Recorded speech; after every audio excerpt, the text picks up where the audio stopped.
రేపు ఎప్పుడైనా కంచికామకోటి పీఠాధిపతిలో, శృంగగిరి పీఠాధిపతిలో ఈ దేవాలయానికి వచ్చారనుకోండి, వారు ఏమడుగుతారంటే, ఇంత పెద్ద ప్రాంగణం ఆ గుడికి, ఇక్కడ ఎప్పుడైనా రామాయణం చెప్పారా అని అడుగుతారు. ఇక్కడ రామాయణం చెప్పారండి 6 కాండలు అన్నారనుకోండి, వాళ్ళు పొంగిపోతారు. ఒక ప్రాంగణంలో రామాయణం మొత్తం వినబడితే ఆ ప్రాంగణానికి ఒక స్థాయి ఉంటుంది. ఇక్కడ ఎప్పుడైనా భారతం చెప్పారా అనరు, భారతం చదివారా అని అడుగుతారు. చెప్పడం మాట దేవుడెరుగు, భారతాన్ని దేవాలయంలో కూర్చుని చదువుతూ ఉంటే, వచ్చి కూర్చుని వింటే చాలరా, వాడి జీవితం కోట్ల కోట్ల జన్మల తర్వాత తప్ప అసలు అలా దేవాలయంలో కూర్చుని భారతం వినడో, అలా వినడానికి ఈశ్వరుడు అంగీకరించడు, చెప్పడానికి అసలు అంగీకరించడు. చెప్పాలని సంకల్పం చేస్తే అది నిజం కావాలన్నా, చెప్పాలని సంకల్పం చేసి చెప్పడం జరుగుతున్నప్పుడు కూర్చుని వినాలన్నా దేవాలయ ప్రాంగణంలో, దానికి కేవలము ఈశ్వర కృపయే కారణము. పిల్లలకుండే లక్షణం ఏమిటంటే, వాళ్ళకి సమస్తమైన సుఖము అమ్మయే. వాళ్ళ అమ్మ అనుకరిస్తారు. పైగా 1,000,000 మంది చెప్పిన మాట ఒకెత్తు, అమ్మ చెప్పిన మాట ఒక్కటి ఒకెత్తు. మీరు ఎప్పుడైనా పిల్లల్ని గమనించండి, మీరు 1000 మాటలు భారతమాతకు జేజేలు అని చెప్పారనుకోండి, వాడికి అమ్మ ఏం దిక్కుమాలిన దేశం రా, నువ్వు ఇండియాలో ఉండకూడదురా, నువ్వు అమెరికా వెళ్ళిపోవాలరా, ఏం అమెరికా రా, ఏమి గొప్ప దేశం రా, చిచి చిచి చిచి చిచి ఏం దేశం రా నేర్పింది అనుకోండి అమ్మ, వాడొక్క నాటికి భారతమాతకు జేజేలు అండు. చిచి చిచి చిచి ఏం దేశం అంటే. మహాభారతంలో ఆది పర్వం చాలా ప్రఖ్యాతి వహించినటువంటి పర్వం. అందున విశేషించి ఆది పర్వంలో గరుడోత్పత్తి అనగా గరుత్మంతుని యొక్క జననం, ఆ ఆఖ్యానములకు చాలా విశేషమైనటువంటి ప్రాధాన్యత. నన్నయ్య గారు దానికి ఫలశ్రుతిని చెప్పారు.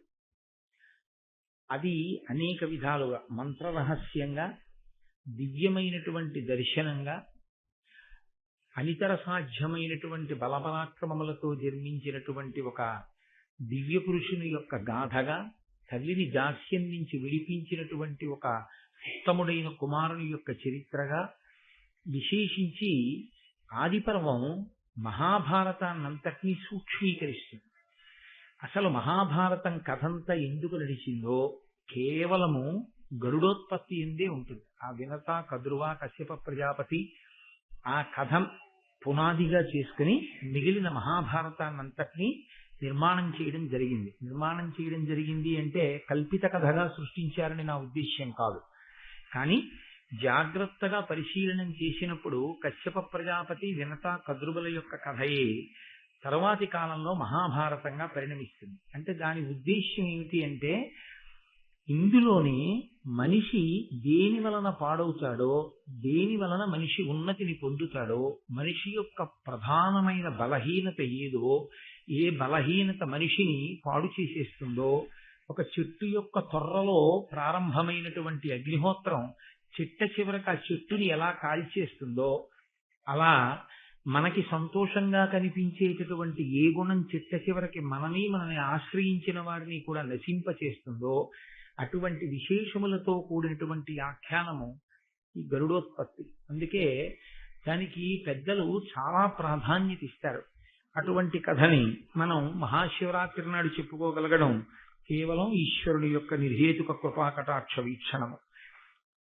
నిన్నటి రోజున మీతో నేను మనవి చేసి ఉన్నాను, నీ తండ్రికి శిష్యుడైనటువంటి ఆస్తికుని వలన జనమేజయుడి చేసినటువంటి సర్పయాగం ఆగింది అన్న మాటని సహస్రపాదుడు చెప్పినటువంటి కారణం చేత గురువు కాముల్ని చంపడం అనేటటువంటి విషయాన్ని పక్కన పెట్టి ఒక ఉత్తముడైన బ్రాహ్మణుడు ఎలా జీవించాలో అటువంటి జీవనాన్ని ప్రారంభం చేశాడు. మీరు కొంచెం జాగ్రత్తగా గమనిస్తే పురాణ కథల్లో మీకు ఒక ప్రత్యేకమైన విషయం కనిపిస్తుంది. ఎప్పుడూ ఎవరి గురించి మాట్లాడతారంటే బ్రాహ్మణుడి గురించే మాట్లాడుతుంటారు. మీరు చూడండి, మిగిలిన వారి కన్నా కూడా తప్పు చేసినా బ్రాహ్మణుడిని ఎత్తి చూపిస్తారు, మంచివాడైనా బ్రాహ్మణుడిని శ్లాఘిస్తారు, బ్రాహ్మణుడికి ఉండవలసిన గుణాలని 1కి 10 మాటలు చెప్తారు. కారణం ఏమిటో తెలుసా అండి? ఒక్కటే, బ్రాహ్మణోస్య ముఖమాసీత్ బాహూరాజన్యకృత అని పురుష సూక్తం. కళ్ళు సరిగ్గా చూసాయి అనుకోండి తొట్టుపడే అవకాశం ఉండదు. జ్ఞానేంద్రియములన్నీ ముఖమునందున్నట్టే బ్రాహ్మణుడు సమాజమును నడిపించవలసిన వాడై ఉంటాడు. ఆయన నిరంతరము అధ్యయనశీలి కావాలి. ఆయన ఎప్పుడూ గ్రంథపఠనం చేస్తూ ఉండాలి. ఆయన ఈశ్వరానుగ్రహమును అపేక్షించి వేదమును ప్రమాణముగా స్వీకరించి వేదం చెప్పినటువంటి విషయాల మీద తిరుగులేని నమ్మకంతో భగవదార్చన నిపుణుడై తాను ఈశ్వరుని యొక్క అనుగ్రహాన్ని పరిపూర్ణంగా పొందుతూ ఆ అనుగ్రహం చేత సమాజానికి అంతటికీ కూడా మేలు చెయ్యగలిగిన వాడై ఉండాలి. బ్రాహ్మణుడు నోరు విప్పి మాట్లాడినటువంటి మాటలు సమాజానికి ఒక మంచి త్రోవని చూపించగలగాలి. మనసులను పట్టి ఉన్నటువంటి దుర్గుణములు ఏ ఉంటాయో అవి తమంత తాము పరిశీలించుకుని నిజమే ఈ గుణం వల్ల మనం పాడైపోతున్నామని వ్యక్తులు తెలుసుకుని తమని తాము దిద్దుకునేటటువంటి ఆ బుద్ధిని బ్రాహ్మణ వాక్యము ద్వారా సమాజమునందు తెలియవలసి ఉంటుంది. అటువంటి బ్రాహ్మణుడే చెడిపోయాడు అనుకోండి చాలా ప్రమాదకరం కదా. ట్రైన్లో అన్ని కోచ్ల్లో ఉన్న వాళ్ళు నిద్రపోయినా పర్వాలేదు, ఇద్దరు మాత్రం నిద్రపోకూడదు. అసిస్టెంట్ డ్రైవర్ నిద్రపోతూ డ్రైవర్ నడిపినా ప్రమాదం లేదు. అసలు నిజానికి అది కూడా ఒక రకంగా ప్రమాదమే. కానీ డ్రైవరు, అసిస్టెంట్ డ్రైవరు, గార్డు ఈ ముగ్గురు నిద్రపోయారనుకోండి ఆ రైలుకి ఉపద్రవం. మిగిలిన అన్ని కోచ్ల్లో వాళ్ళు ఎక్కేది నిద్రపోవడానికి. ఎందుకని అంటే వాళ్ళకు ఒక నమ్మకం, ఈ రైలు వెళ్ళిపోతుంది తిరుపతి అని. ఎందుకు వెళ్ళిపోతుంది రైలు తిరుపతి? ముందు ఇంజిన్ లో ఉన్నటువంటి డ్రైవరు, అసిస్టెంట్ డ్రైవరు నిద్రపోకుండా పరాకుగా ఉంటారు. రైలు చివర ఉన్నటువంటి గార్డ్ నిద్రపోకుండా పరాకుగా ఉంటాడు. ఈ ముగ్గురు నిద్రపోకుండా ఉంటే నిద్రపోయిన వాళ్ళందరూ తాము చేరవలసిన గమ్యస్థానం చేరిపోతారు. మిగిలిన వాళ్ళందరూ తెలివిగా ఉండి ఈ ముగ్గురే నిద్రపోయారనుకోండి చాలా ప్రమాదకరమైనటువంటి స్థితికి వెళ్ళిపోతుంది. ఒక్కొక్క స్థాయిలో శాస్త్రము అలాగే విశ్వసిస్తుంది. ఒక్కొక్కరు అలా బ్రతకాలి అని కోరుతుంది, అలా మాట్లాడాలి అని కోరుతుంది. అలా శాస్త్రాధ్యయనం చేస్తూ ఉండాలి, మంచి మాటలు చెప్తూ ఉండాలి సమాజానికి అని వాళ్ళ మీద ఒక కర్తవ్యాన్ని శాస్త్రం ఉంచింది. అందుకే ఎప్పుడు ఎవరు పాడైతే శాస్త్రం వేలెత్తి చూపిస్తుంది అంటే బ్రాహ్మణుణ్ణే వేలెత్తి చూపిస్తుంది. ఆ బ్రాహ్మణుడు మంచివాడైతే, సమాజానికి పనికొచ్చేవాడైతే అతన్ని రక్షించమంటారు. ఎందుకో తెలుసా అండి? ఒక్కటే కారణం, దానములన్నిటిలోకి ఏ దానము గొప్ప అని అడిగారు. సాధారణంగా మనం ఏమంటామంటే అన్నదానము గొప్ప అంటాం. మంచిదే, నేను కాదంటలేదు, దాన్ని నేను వ్యతిరేకించి మాట్లాడటం లేదు. కానీ అన్నిటికన్నా చాలా గొప్ప విషయం ఏది అంటే ఒక మంచి మాట చెప్పడమే అది శాస్త్రం. ఒక్క చెడ్డవాడి యొక్క మనసు మారి మంచివాడిగా మారాడనుకోండి, ఆ కుటుంబం, ఆయన చుట్టుపక్కల ఉన్నవాళ్ళు, సమాజము అంతా శాంతిని పొందుతుంది. అందుకే మంచి మాటలు చెప్పాలి అంటే ఏదో తనకు అనుష్ఠానం లేకుండా, తాను ముందు అలా ప్రవర్తించకుండా ఇతరులకు చెప్పే అధికారం లేదు. సంధ్యావందనం చెయ్యండి అని చెప్పే ముందు తాను సంధ్యావందనం చెయ్యాలి. వేదము ప్రమాణము అని చెప్పే ముందు తాను వేదమును ప్రమాణముగా అంగీకరించాలి. ఈశ్వరుణ్ణి నమ్మండి అని చెప్పే ముందు తాను ఈశ్వరుణ్ణి నమ్మినవాడై ఉండాలి. 4 మంచి మాటలు చెప్పే ముందు తాను 4 మంచి గ్రంథములను చదివినవాడై ఉండాలి. తాను మంచి మాటలు చెప్పేటప్పుడు తన స్వంతంగా ఏమీ చెప్పక్కర్లేదు.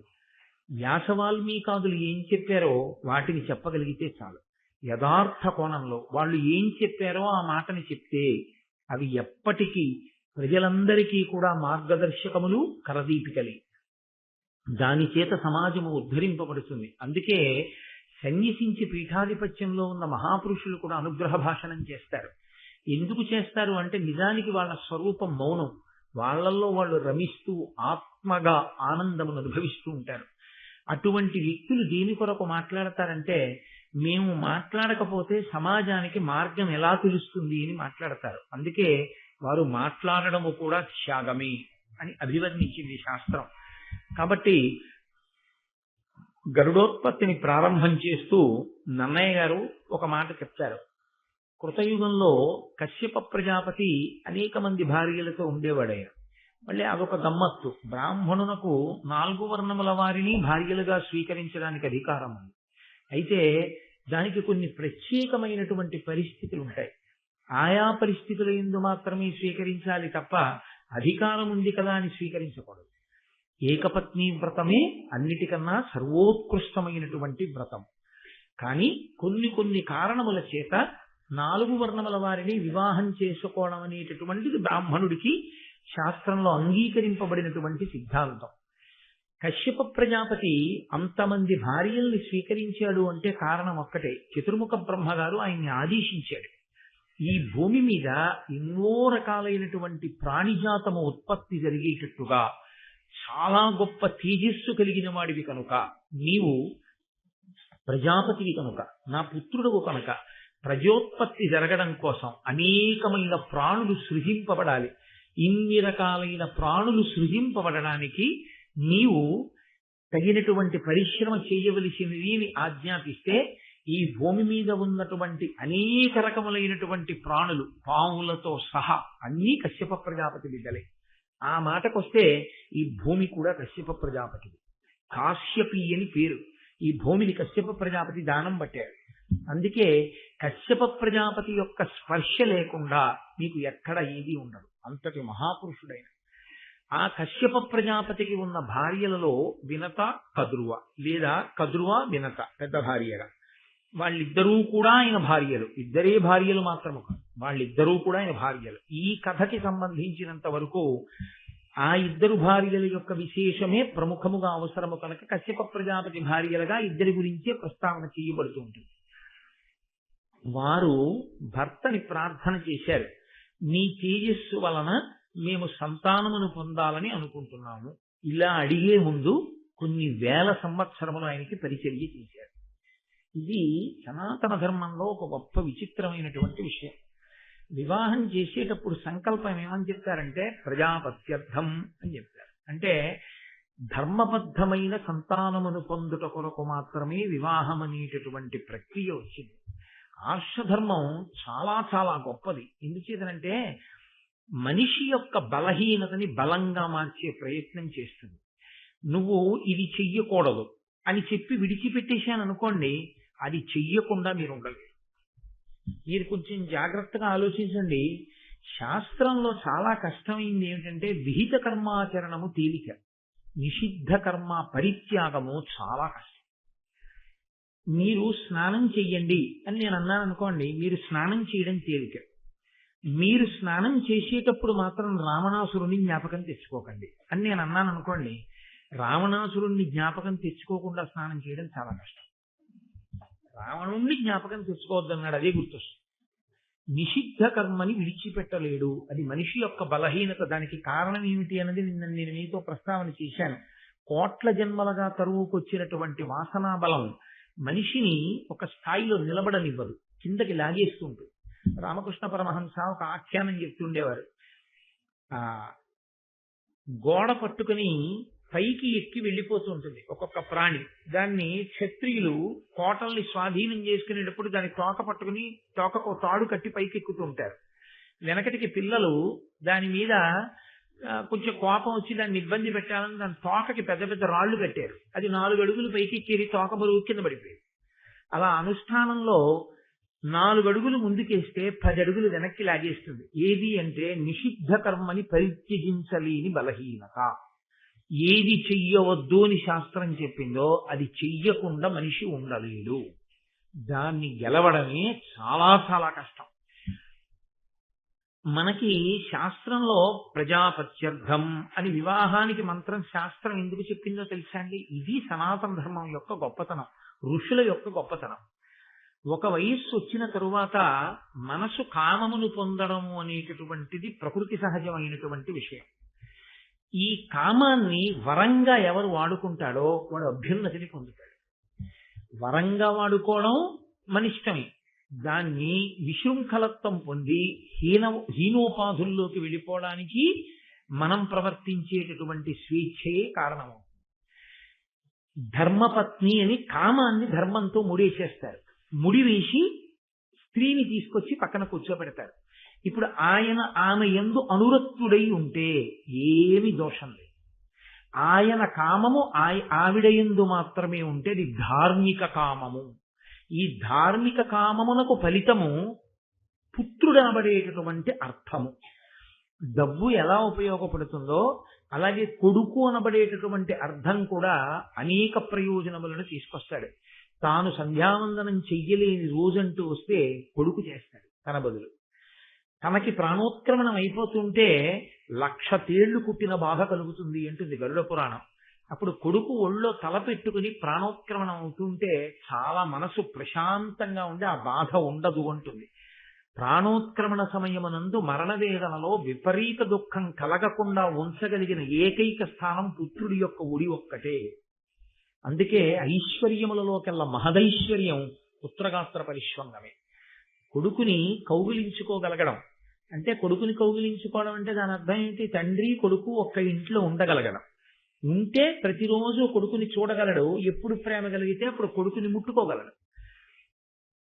ఒక వయసు వచ్చిన తరువాత ప్రాణోత్క్రమణం ఎప్పుడవుతుందో ఎవరికి తెలుసు? అసలు చిన్నప్పుడే అవ్వచ్చు, కనీసం వృద్ధాప్యంలో. అందుకని కొడుకుతో కలిసి ఉండు అంటుంది శాస్త్రం. కొడుకు ఒళ్ళో ప్రాణం వదలడం, కాశీలో ప్రాణం వదలడం.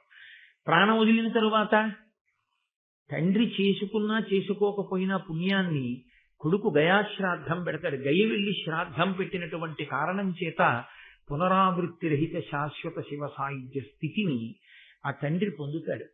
కాబట్టి ఇప్పుడు కామము ధర్మంతో ముడిపడితే కొడుకు అనబడేటటువంటి అర్థం వచ్చింది.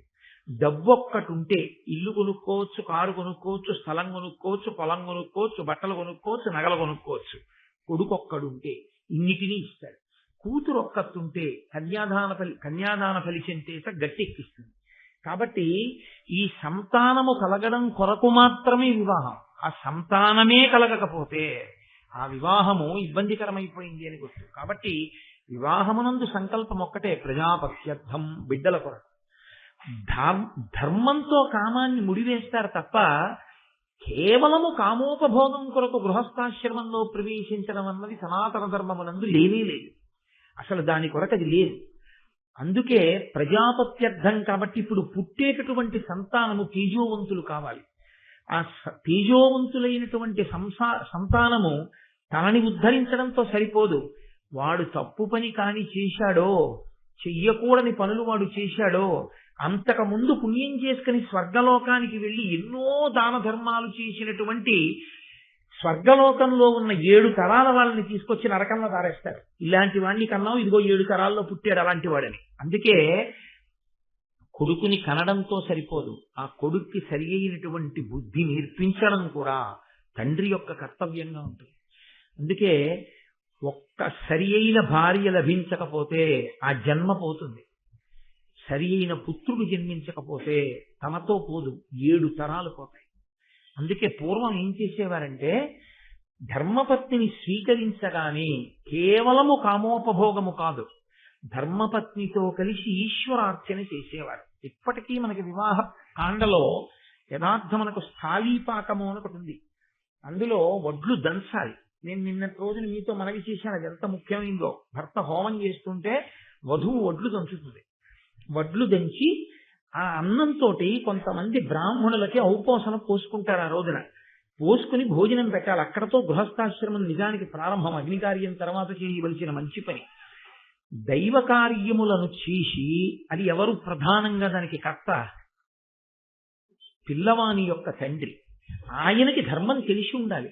తన వంశంలో అటువంటి తేజోవంతులు కలగాలి అంటే కొడుకు చేత సత్కార్యములను చేయించాలి. ధార్మికమైనటువంటి కార్యములు, ఈశ్వరోపాసన కొంతకాలము చేసిన తరువాత భార్య అభ్యర్థించేది, నేను నీ వలన సంతానాన్ని పొందాలనుకుంటున్నానయా, ఇది నా హక్కు, నీ తేజస్సుని నేను భరించాలి, భరించి నీ రూపాన్ని లోకంలో నేను నడిచేటట్టు చెయ్యాలి. ఆత్మావై పుత్రనామాసి, తండ్రి యొక్క జీవితమునకు కొనసాగింపుయే కొడుకు. తండ్రియే కొడుకుగా భూమి మీద తిరుగుతాడు అని. అందుకే ఒక్క ధర్మపత్ని గర్భంలోంచి మాత్రమే ఆ బిడ్డడు రావాలి. కాబట్టి నీ తేజస్సును నా యందు ప్రవేశపెట్టి ధార్మికమైన సంతానమును నా యందు ఉత్పాదన చేయవలసినది అని పత్ని అభ్యర్థన చేసేది. ఒకనాడు కామము అంత ధర్మబద్ధం. అలా వినతా కదురువా అడిగారు కశ్యప ప్రజాపతిని, నీ వలన మేము సంతానాన్ని పొందాలనుకుంటున్నాం. ఇప్పుడు కశ్యప ప్రజాపతి అన్నాడు, తప్పకుండా నీకు ఎటువంటి సంతానాన్ని పొందుదామనుందో నాకు చెప్పండి. మీకు సంతానాన్ని పొందుదామనుంది, మంచిదే, నేను కాదంటలేదు. కానీ ఎటువంటి సంతానం కావాలని మీరు అనుకుంటున్నారు? ఆయన నీకు ఇలాంటి సంతానం కలుగుతుంది, నీకు ఇలాంటి సంతానం కలుగుతుందని తన వాక్కు చేత నిర్ణయం చెయ్యగలిగినటువంటి మహాపురుషుడే. అయినా ఆయన తాను నిర్ణయించలేదు. ఎందుకు నిర్ణయించలేదు అంటే ఒక్కటే కారణం. కశ్యప ప్రజాపతి తామరాకు మీద నీటి బొట్టు లాంటి వాడు. రాక్షసులు ఆయన బిడ్డలే, దేవతలు ఆయన బిడ్డలే. ఆయన మాత్రం ఎప్పుడూ బ్రహ్మజ్ఞానంలో రమిస్తూ ఉంటాడు. ఆయన దేనిని అంటిపెట్టుకునేటటువంటి స్వభావం ఉన్నవాడు కాదు. సంసారము నుండి తరించిన మహాపురుషులే సనాతన ధర్మమునందు ఎక్కువ. ఋషులందరి సంసారంలో ఉన్నవాళ్ళు గారు. కాబట్టి కశ్యప ప్రజాపతి అటువంటి వాడు కనుక తన పత్నులను అడిగాడు, మీకు ఎటువంటి సంతానం కావాలని మీరు కోరుకుంటున్నారు అంటే, కద్రువ మొట్టమొదట కోరుకుంది. అనలతేజులు దీర్ఘతేహులునైన ఎట్టి తనూజులన్ వినుత సత్వుల కోరె కద్రువ వీవురన్ కడువేట్కతో వినత కోరె సుపుత్రులన్ భుజవీర్యవంతుల వారికంటను బలాధికులైన వారి కడింది వీరుల నిద్దరం. ఇది ఒక చమత్కారం. మహానుభావుడు నన్నయ్య భట్టారకుడు ఎంత ఆశ్చర్యకరంగా రచన చేస్తారో. అది ఆయన ఋషి, మహానుభావుడు. మొదట కద్రువ కోరుతూ అంది, అగ్నిహోత్రంతో సమానమైనటువంటి తేజస్సు కలిగినటువంటి వాళ్ళు, విశేషమైనటువంటి బలమున్న వాళ్ళు, చాలా పొడుగైనటువంటి దేహములు కలిగినటువంటి వాళ్ళు, చాలా సత్వం ఉన్నటువంటి వాళ్ళు, నాకు అనేక మంది సంతానం కావాలి. ఆయన ఒక చిరునవ్వు నవ్వాడు. ఇలా వినత వంక తిరిగాడు. ఇందులో మనస్థితి అని మళ్ళీ ఒక మాట ఉంటుంది. మనస్థితి అంటే ఎంత అక్క చెల్లెళ్ళైనా తోడుకోవడాలు కదండి. అందుకని ఇప్పుడు వీళ్ళిద్దరికీ ఏమిటంటే ఒకరికి పుట్టేటటువంటి బిడ్డల బలం కన్నా బలవంతులు ఉండాలని. కద్రువ ముందేమనుకుందంటే 1000 మంది పిల్లలు, దీర్ఘదేహులు, అంత పొడుగైన శరీరం ఉన్నవాళ్ళు, అంత గొప్ప తేజస్సు ఉన్నవాళ్ళు, అంత బలవంతులు మీరు కోరుకున్నారు.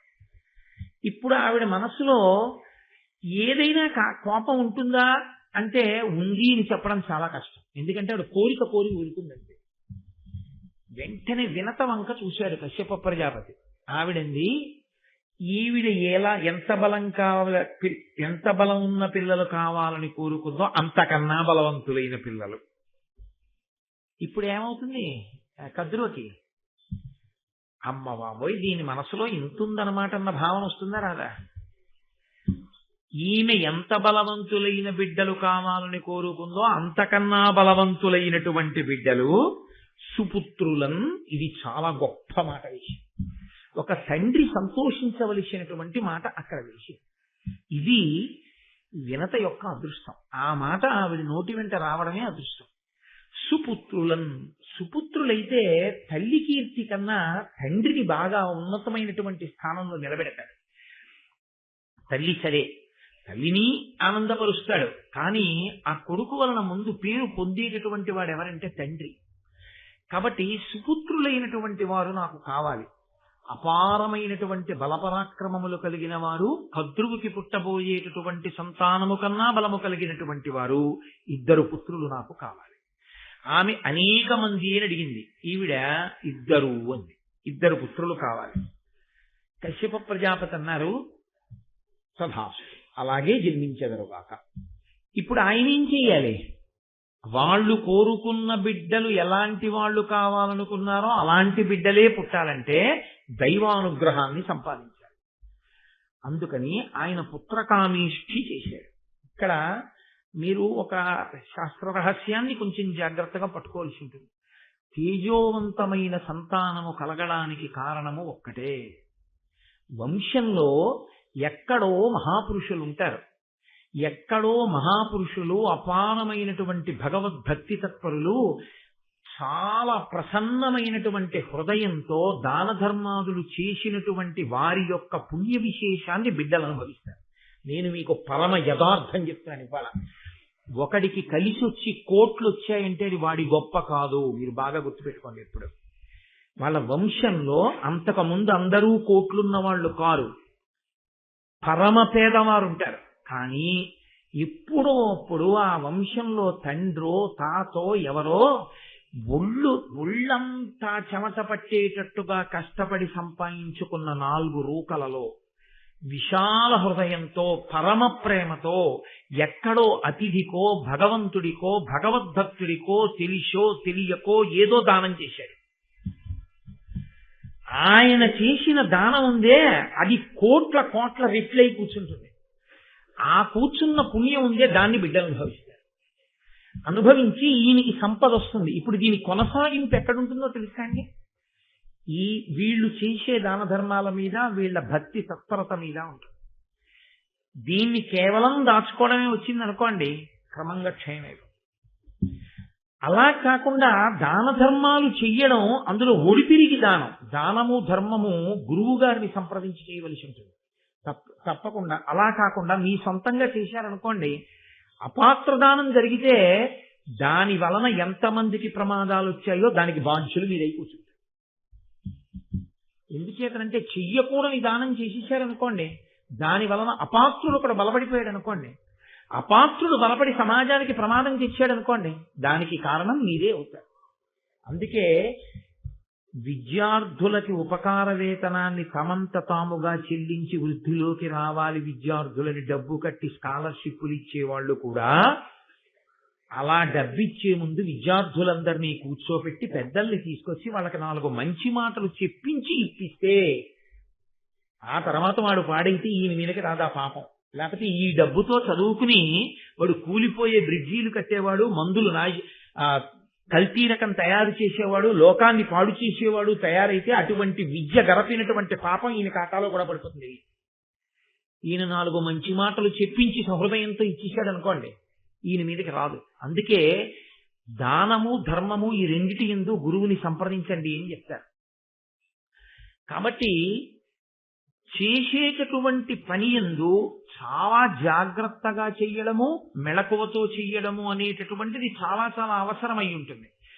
నేను మీతో మనవి చేశాను, ఎక్కడో పెద్దలు చేసినటువంటి పుణ్య విశేషం చేత తేజోవంతుడైనటువంటి వాడు ఎక్కడో పరమ విద్యావంతుడు, గొప్ప ఐశ్వర్యవంతుడు, ఎవ్వరికీ కలిసి రాని వ్యాపారం ఈయనకి ఎలా కలిసి వచ్చిందండి? పక్కవాడు పాడైపోయాడా వ్యాపారం చేసి, ఈయన కోట్లు సంపాదించాడా? ఎలా కుదిరింది? ఇది ఈయన ప్రతిభ కాదు, ఈయన ముందున్న వాళ్ళు ఎక్కడో చేసినటువంటి పుణ్యం కాపాడింది. అందుకే బిడ్డలు బ్రతకడానికి, బిడ్డలు విద్యావంతులవడానికి, బిడ్డలు సంస్కారవంతులవడానికి, కీర్తివంతులవడానికి కూడా కారణం పెద్దలు చేసినటువంటి పుణ్యమై ఉంటుంది. కాబట్టి వాళ్ళు అడిగిన బిడ్డలను ఇవ్వడానికి ఈశ్వరుణ్ణి సేవించాడు, పుత్రకామేష్టి చేశాడు. అసలు నిజానికి మంచి బిడ్డలు కావాలి అనుకున్న వాళ్ళందరూ చెయ్యవలసింది కూడా ఈశ్వరారాధనమే. అందుకే మీరు నన్ను మన్నించగలిగితే నేను మీతో ఒక మాట మనవి చేస్తాను. హనీమూన్ అనేటటువంటి మాట సనాతన సంప్రదాయమునందు, సనాతన ధర్మమునందు లేదు. ఆ హేయమైనటువంటి విషయాలన్నీ ఎక్కడి నుంచి మనం దిగుమతి చేసుకున్నాం అంటే పాశ్చాత్య సంస్కృతిలోంచి తెచ్చుకున్నాం. కేవలము కామోపభోగము కొరకు వివాహం అవగానే పెద్దవాళ్ళు మాతో ఎందుకు అని పెద్దవాళ్ళని పక్కన పెట్టి పిల్లలు మాత్రమే కేవలము కామోపభోగము కొరకు ప్రదేశముల యందు తిరగడం కాకుండా చక్కగా క్షేత్రానికి వెళ్ళడం, తీర్థయాత్రకు వెళ్ళడం, ఈశ్వరుణ్ణి సేవించడం, భగవంతుణ్ణి భక్తితో ఆరాధన చెయ్యడం మీద ఎక్కువ దృష్టి పెట్టడం చేత వంశకరులైన కుమారులు జన్మిస్తారు తప్ప, సంతానము కలుగుతుంది తప్ప, కేవలముగా కామోపభోగము గొప్ప సంతానాన్ని, వంశకరులైన సంతానాన్ని తేలేదు. పుట్టలోని చెదలు పుట్టవా గిట్టవా? కోట్లున్న వాళ్ళు కోట్ల మంది ఉన్నారు. ఎవడికి కావాలి? ఎంత డబ్బుంటే ఎవడికి కావాలి? నీ పేరేమైనా ఆ తర్వాత గుర్తుంటుందా? నీ ముత్తాత గారి తండ్రి గారి పేరేమిటని అడగండి ఎవరినైనా, ఎవరికి జ్ఞాపకం ఉండదు. ఆయన మహాపురుషుడు అనుకోండి. ఆయనని మనవడు మునిమనవడు మరిచిపోదామన్నా సమాజం జ్ఞాపకం చేస్తుంది. ఆ ఇంటి పేరు చెప్పగానే ఫలానా ఆయన మీకేమైనా అవుతారేమిటో అని అడుగుతారు. అవునండి మా నాన్నగారు చెప్తుంటారు, మా ముత్తాత గారు కాదు. అయ్య బాబు ఏం మహానుభావుడయా, ఏమి కీర్తి సంపాదించిన వాడయా అని ఎక్కడికి వెళ్ళినా పెద్దపీట వేస్తారు. ఆ తేజస్సు గొప్పది, ఈశ్వరారాధన గొప్పది, ధర్మంతో బతకడం గొప్పది తప్ప కేవలము ఐశ్వర్యం సంపాదించి వెళ్ళిపోయిన వాళ్ళ పేర్లు ఎంతమంది జ్ఞాపకం పెట్టుకున్నారు ఇవాళ. అదొక పిచ్చి అంతే, అది వెనక వచ్చేది కాదు. ధార్మికమైన జీవనం ఏదో అదే దేనికైనా రక్ష. కనుకనే ఆయన పుత్రకామేష్టి చేశాడు. నన్నయ్య గారి భారతాన్ని కేవలం నన్నయ్య గారు కశ్యప ప్రజాపతి గురించి చెప్పాడని మీరు వినకండి, నేను చెప్పకూడదు అలాగా. అది మనకందరికీ కూడా మార్గదర్శకము అని మనం నమ్మి చెప్పుకోవలసి ఉంటుంది, అందుకు వినవలసి ఉంటుంది. దేవాలయాల్లో భారత ప్రవచన ప్రాంగణము అని పూర్వం నిర్మాణం చేసేవారు. చాలా పెద్దలైన వారు ఎప్పుడైనా పీఠాధిపతులు లాంటి వారు వచ్చారనుకోండి, రేపు ఎప్పుడైనా కంచికామకోటి పీఠాధిపతిలో, శృంగగిరి పీఠాధిపతిలో ఈ దేవాలయానికి వచ్చారనుకోండి, వారు ఏమడుగుతారంటే, ఇంత పెద్ద ప్రాంగణం ఆ గుడికి, ఇక్కడ ఎప్పుడైనా రామాయణం చెప్పారా అని అడుగుతారు. ఇక్కడ రామాయణం చెప్పారండి 6 కాండలు అన్నారనుకోండి, వాళ్ళు పొంగిపోతారు. ఒక ప్రాంగణంలో రామాయణం మొత్తం వినబడితే ఆ ప్రాంగణానికి ఒక స్థాయి ఉంటుంది. ఇక్కడ ఎప్పుడైనా భారతం చెప్పారా అనరు, భారతం చదివారా అని అడుగుతారు. చెప్పడం మాట దేవుడెరుగు, భారతాన్ని దేవాలయంలో కూర్చుని చదువుతూ ఉంటే, వచ్చి కూర్చుని వింటే చాలరా, వాడి జీవితం కోట్ల కోట్ల జన్మల తర్వాత తప్ప అసలు అలా దేవాలయంలో కూర్చుని భారతం వినడో, అలా వినడానికి ఈశ్వరుడు అంగీకరించడు, చెప్పడానికి అసలు అంగీకరించడు. చెప్పాలని సంకల్పం చేస్తే అది నిజం కావాలన్నా, చెప్పాలని సంకల్పం చేసి చెప్పడం జరుగుతున్నప్పుడు కూర్చుని వినాలన్నా దేవాలయ ప్రాంగణంలో దానికి కేవలము ఈశ్వర కృపయే కారణము. అది లేకుండా వినడం జరగదు. నేను చెప్పట్లేదు ఈ మాట, మీరు కావాలంటే మహాభారత ప్రవచన సంబంధమైన వ్యాఖ్యానములు చూడండి, కోటేశ్వరరావు గారు చెప్పిన మాట నిజమో కాదో మీకు అర్థమవుతుంది.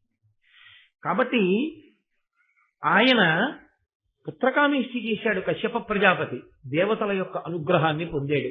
ఇప్పుడు ఆ అనుగ్రహ కారణం చేత ఆయన తేజస్సు 2 భార్యలలోకి ప్రవేశించి, ఆ 2 భార్యలు కూడా తమ గర్భములు అండములుగా మారాయి. ఎందుకని? ఒకరు కాదు, 2 కాదు, అపరిమిత బల పరాక్రమము కలిగిన 2 బిడ్డలు కావాలని కోరింది వినత. మహాతేజోవంతులు, అపారమైన పొడుగున్న వాళ్ళు, అనేకులు బిడ్డలు కావాలని అడిగింది కద్రువ. ఇప్పుడు ఇంతమంది బిడ్డల్ని ఒక గర్భంలో మొయ్యడం చాలా కష్టం. అందుకే ఆ దేవతల యొక్క అనుగ్రహం కలిగితే ఎంత చమత్కారమైనా జరగచ్చు, ఎంత ఆశ్చర్యమైనా జరగచ్చు. కాబట్టి అండములుగా మార్చి ఈశ్వరుడు అవి బయటికి వచ్చేటటువంటి ఏర్పాటు చేశాడు. దాని వలన ఒక పక్షి గుడ్లు ఎలా పెడుతుందో అలా వాళ్ళిద్దరూ కూడా గుడ్లని ప్రసవించారు. ఆమెకి 1000 గుడ్లు కలిగాయి, కద్రువకి. వినతకి 2 గుడ్లు కలిగాయి. ఇప్పుడు ఈ గుడ్లు పొదగబడాలి. తమంత తాముగా పొదగబడడానికి కావలసినటువంటి వాతావరణాన్ని ఏర్పాటు చేసి, ఆ వాతావరణంలో అంటే గోరువెచ్చటి వాతావరణంలో ఈ 1000 గుడ్లని ఒక చోట, ఈ 2 గుడ్లని ఒక చోట పెట్టారు. 2 గుడ్లలోంచి పిల్లలు వస్తే వినతపుత్రులు వైనతేయులు, 1000 గుడ్లలోంచి పిల్లలు వస్తే కద్రువ పుత్రులు. 500 సంవత్సరములు ఎదురు చూశారు. 500 సంవత్సరములు పొదగబడిన తరువాత, అంటే అంతటి తేజోవంతమైన సంతానము కలగాలి అంటే అసలు వాళ్ళ యొక్క అండవాసము అంతకాలం జరిగింది. గర్భవాసము కొంత, అండవాసము కొంత, గుడ్డుగా పెంకులో ఉండడం ఉండి 500 సంవత్సరముల తరువాత కద్రువ ప్రసవించినటువంటి అండములలోంచి పాములు పైకొచ్చాయి. అందులో ఆదిశేషుడు, కర్కోటకుడు, తక్షకుడు, ఐరావతుడు మొదలైనటువంటి చాలా గొప్ప గొప్ప పాములు కూడా ఒక్కొక్క పాము పుట్టుకొచ్చింది. దీర్ఘ శరీరము కలిగిన వారిని కదా కోరుకుంది.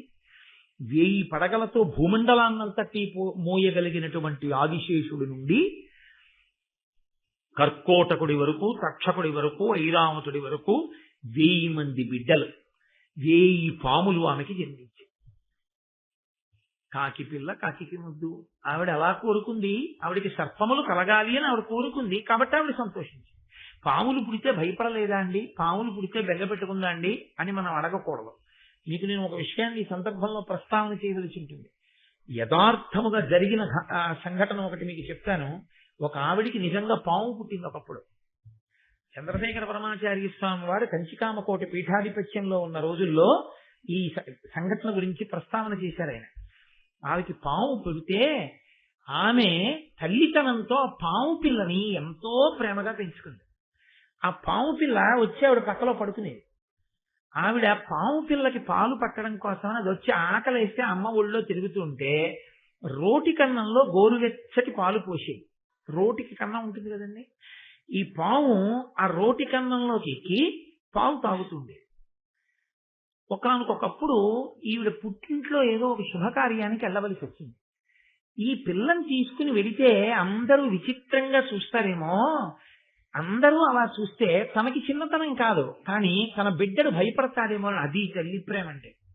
ఆవిడ పాముని తీసుకెళ్ళడం మానేసి వాళ్ళ ఇంట్లో ఉన్నటువంటి ఒక వృద్ధురాలిని నేను ఒక్క 3 రోజుల్లో వచ్చేస్తాను, ఈ పాముకి ఆకలేస్తే ఒకటే గుర్తు, నా బిడ్డ ఆకలేస్తోందని వచ్చి చుట్టూ తిరుగుతుంది, అప్పుడు రోట్లో పాలు పోయి వెళ్ళి పాలు తాగి పడుకుంటుందని చెప్పి ఈ పాము వచ్చి గిరగిరా తిరుగుతోంది. ఆవిడ భయపడిపోయి బాబాయ్ పాము పాల కోసం వచ్చేసింది, తొందరగా పోయిపోతే ఏం చేస్తుందో అని మరుగు పాలు తీసుకెళ్లి ఆ రోటి కన్నంలో పోసి, ఈ పాముకి అమ్మ గోరువెచ్చటి పాలు పోయడం అలవాటు.